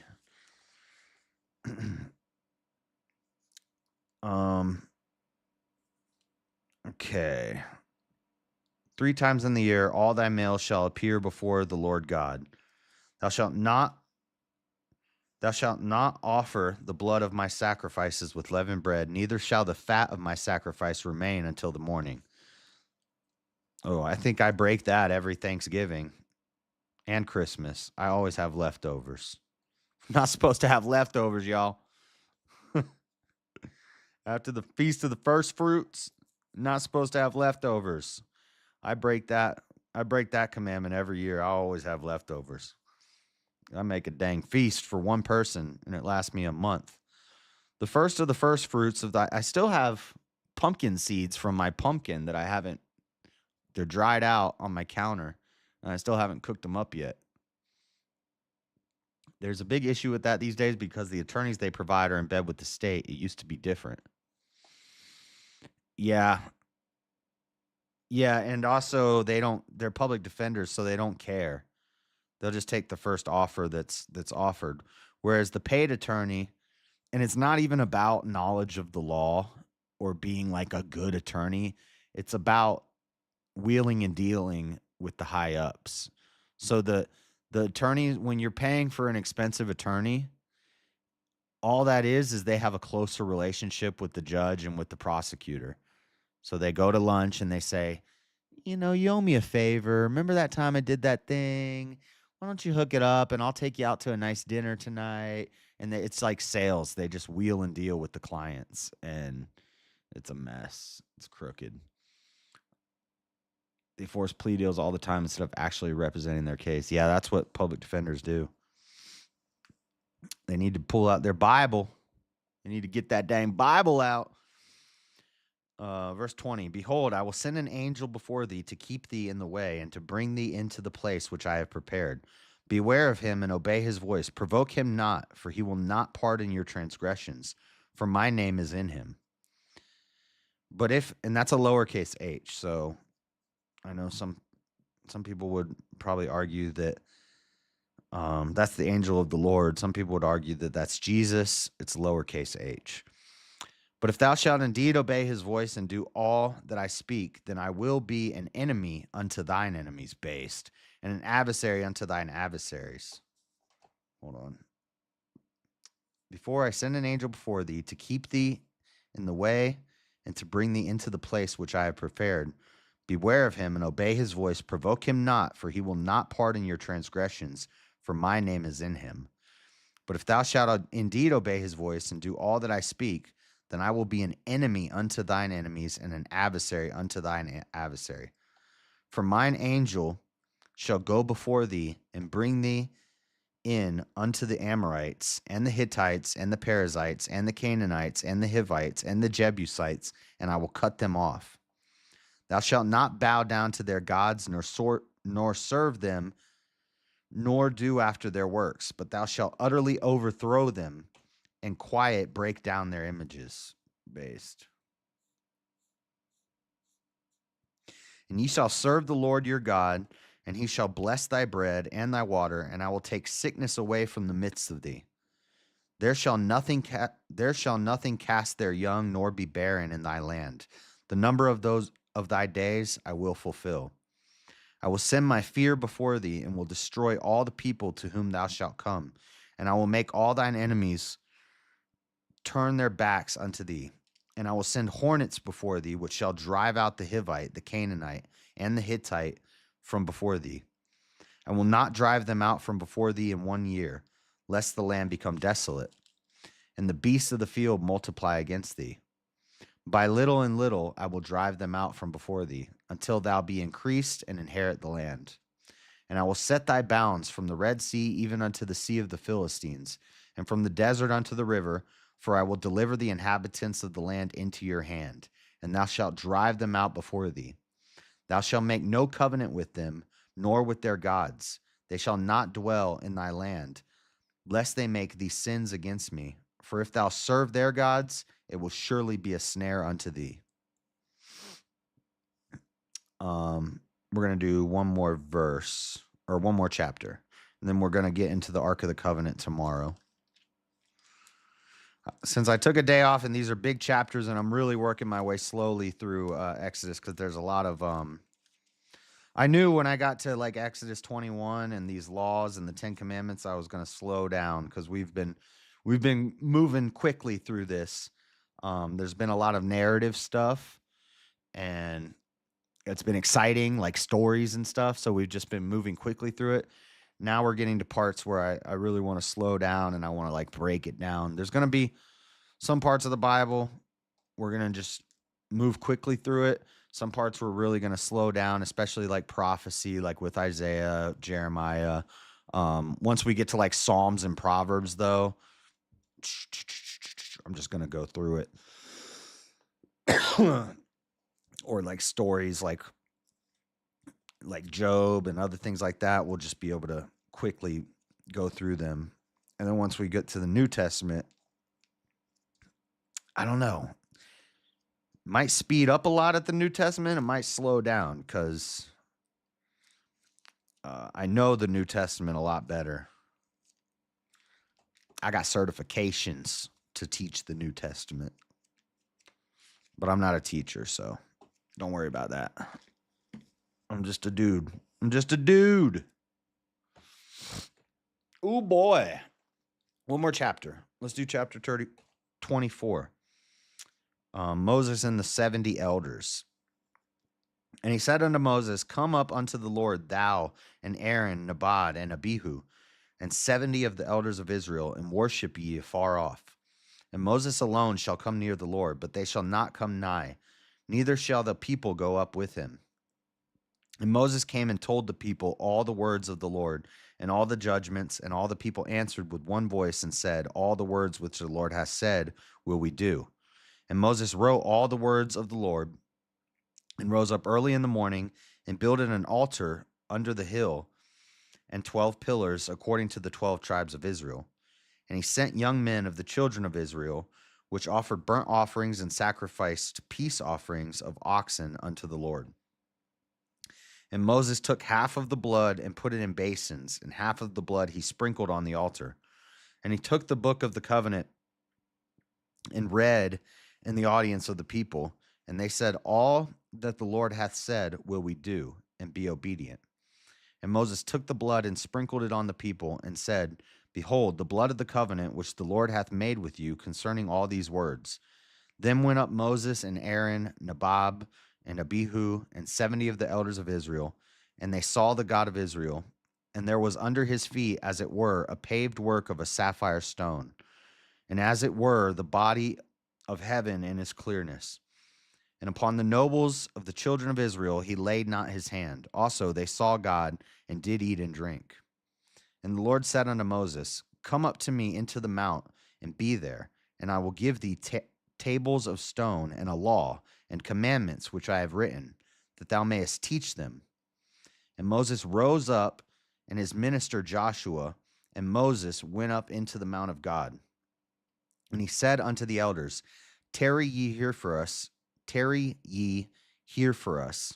until we come again unto you. And behold, Aaron and Hur are with you.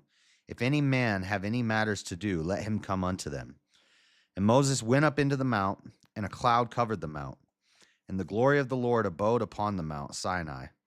And the cloud covered it 6 days. And the seventh day he called unto Moses out of the midst of the cloud.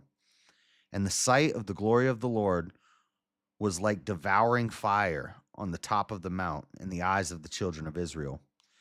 And Moses went into the midst of the cloud, and gat him up into the mount.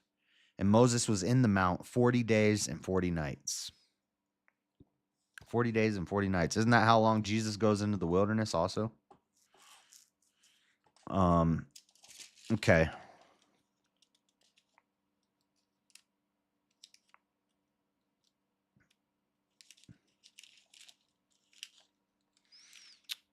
Yeah, it's almost 1 o'clock. I gotta go, guys. So I'm not gonna get into the Ark of the Covenant.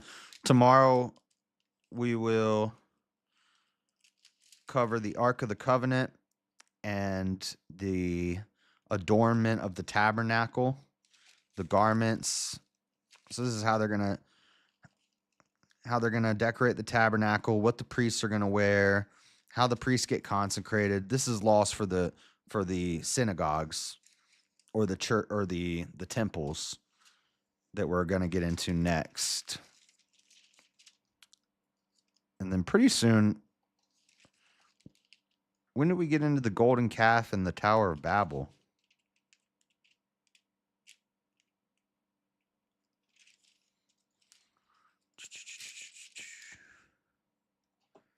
Tower of Babel's Exodus, right?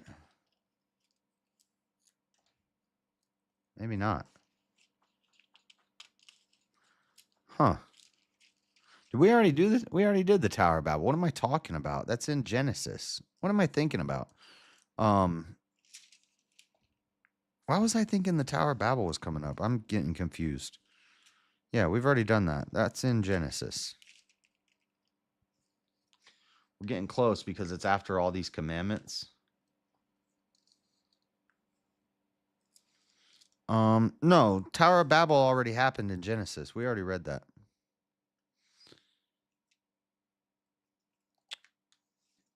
Yeah. It's going to be slow going for a while now. Oh, the golden calf, you mean? Yeah. The golden calf is coming up. Yeah, and he kills the idolaters, and yeah, okay. Yeah, that is coming up. Yeah, the golden calf. Yeah. I get you. I'm confused. I'm tired, guys.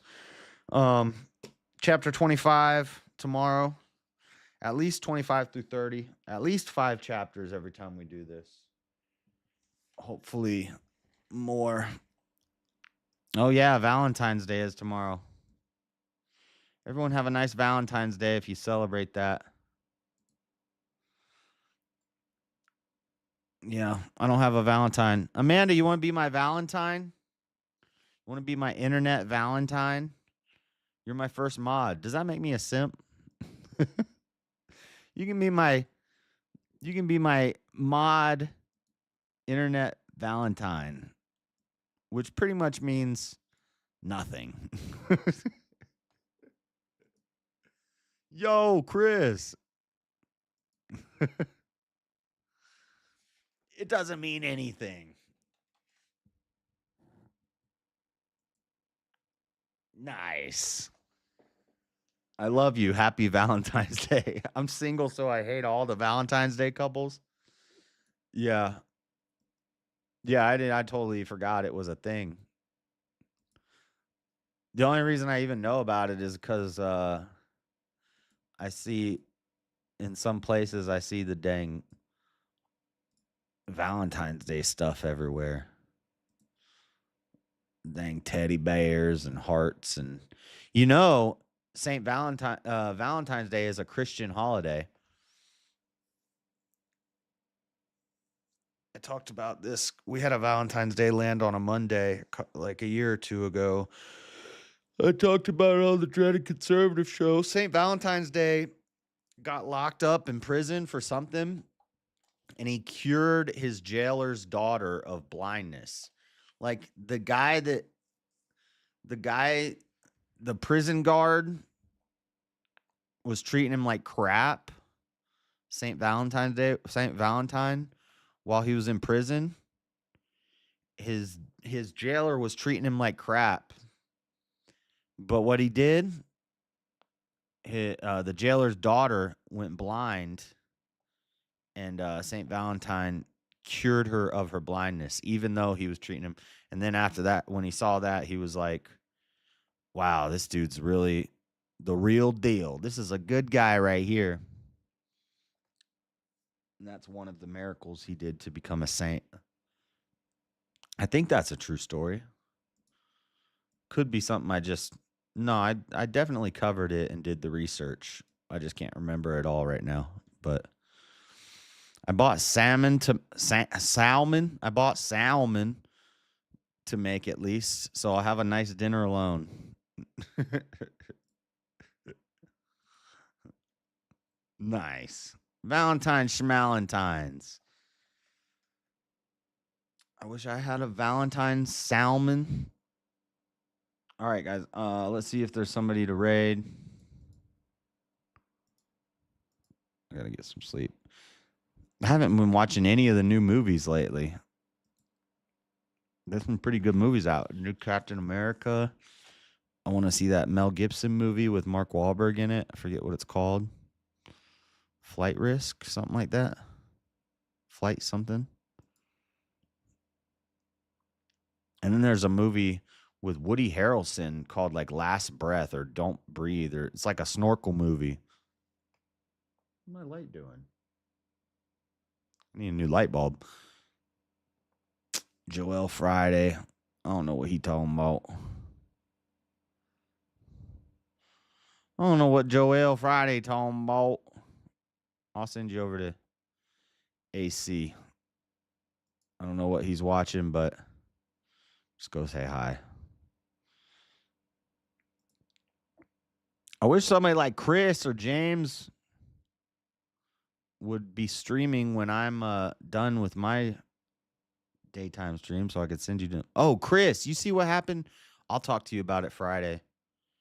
I'm sure you know we're not sending any assistance to South Africa anymore because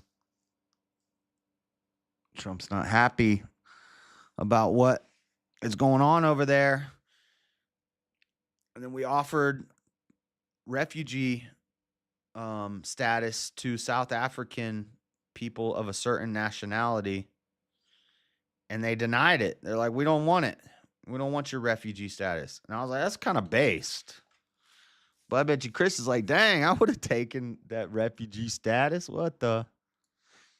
But we're not sending any government assistance to South Africa anymore because the leadership over there is not properly allocating it. You probably know more about it than I do, Chris, but all right, go say hi to AC. God bless you guys. I will be back tomorrow morning. We will do some more Exodus later. Peace.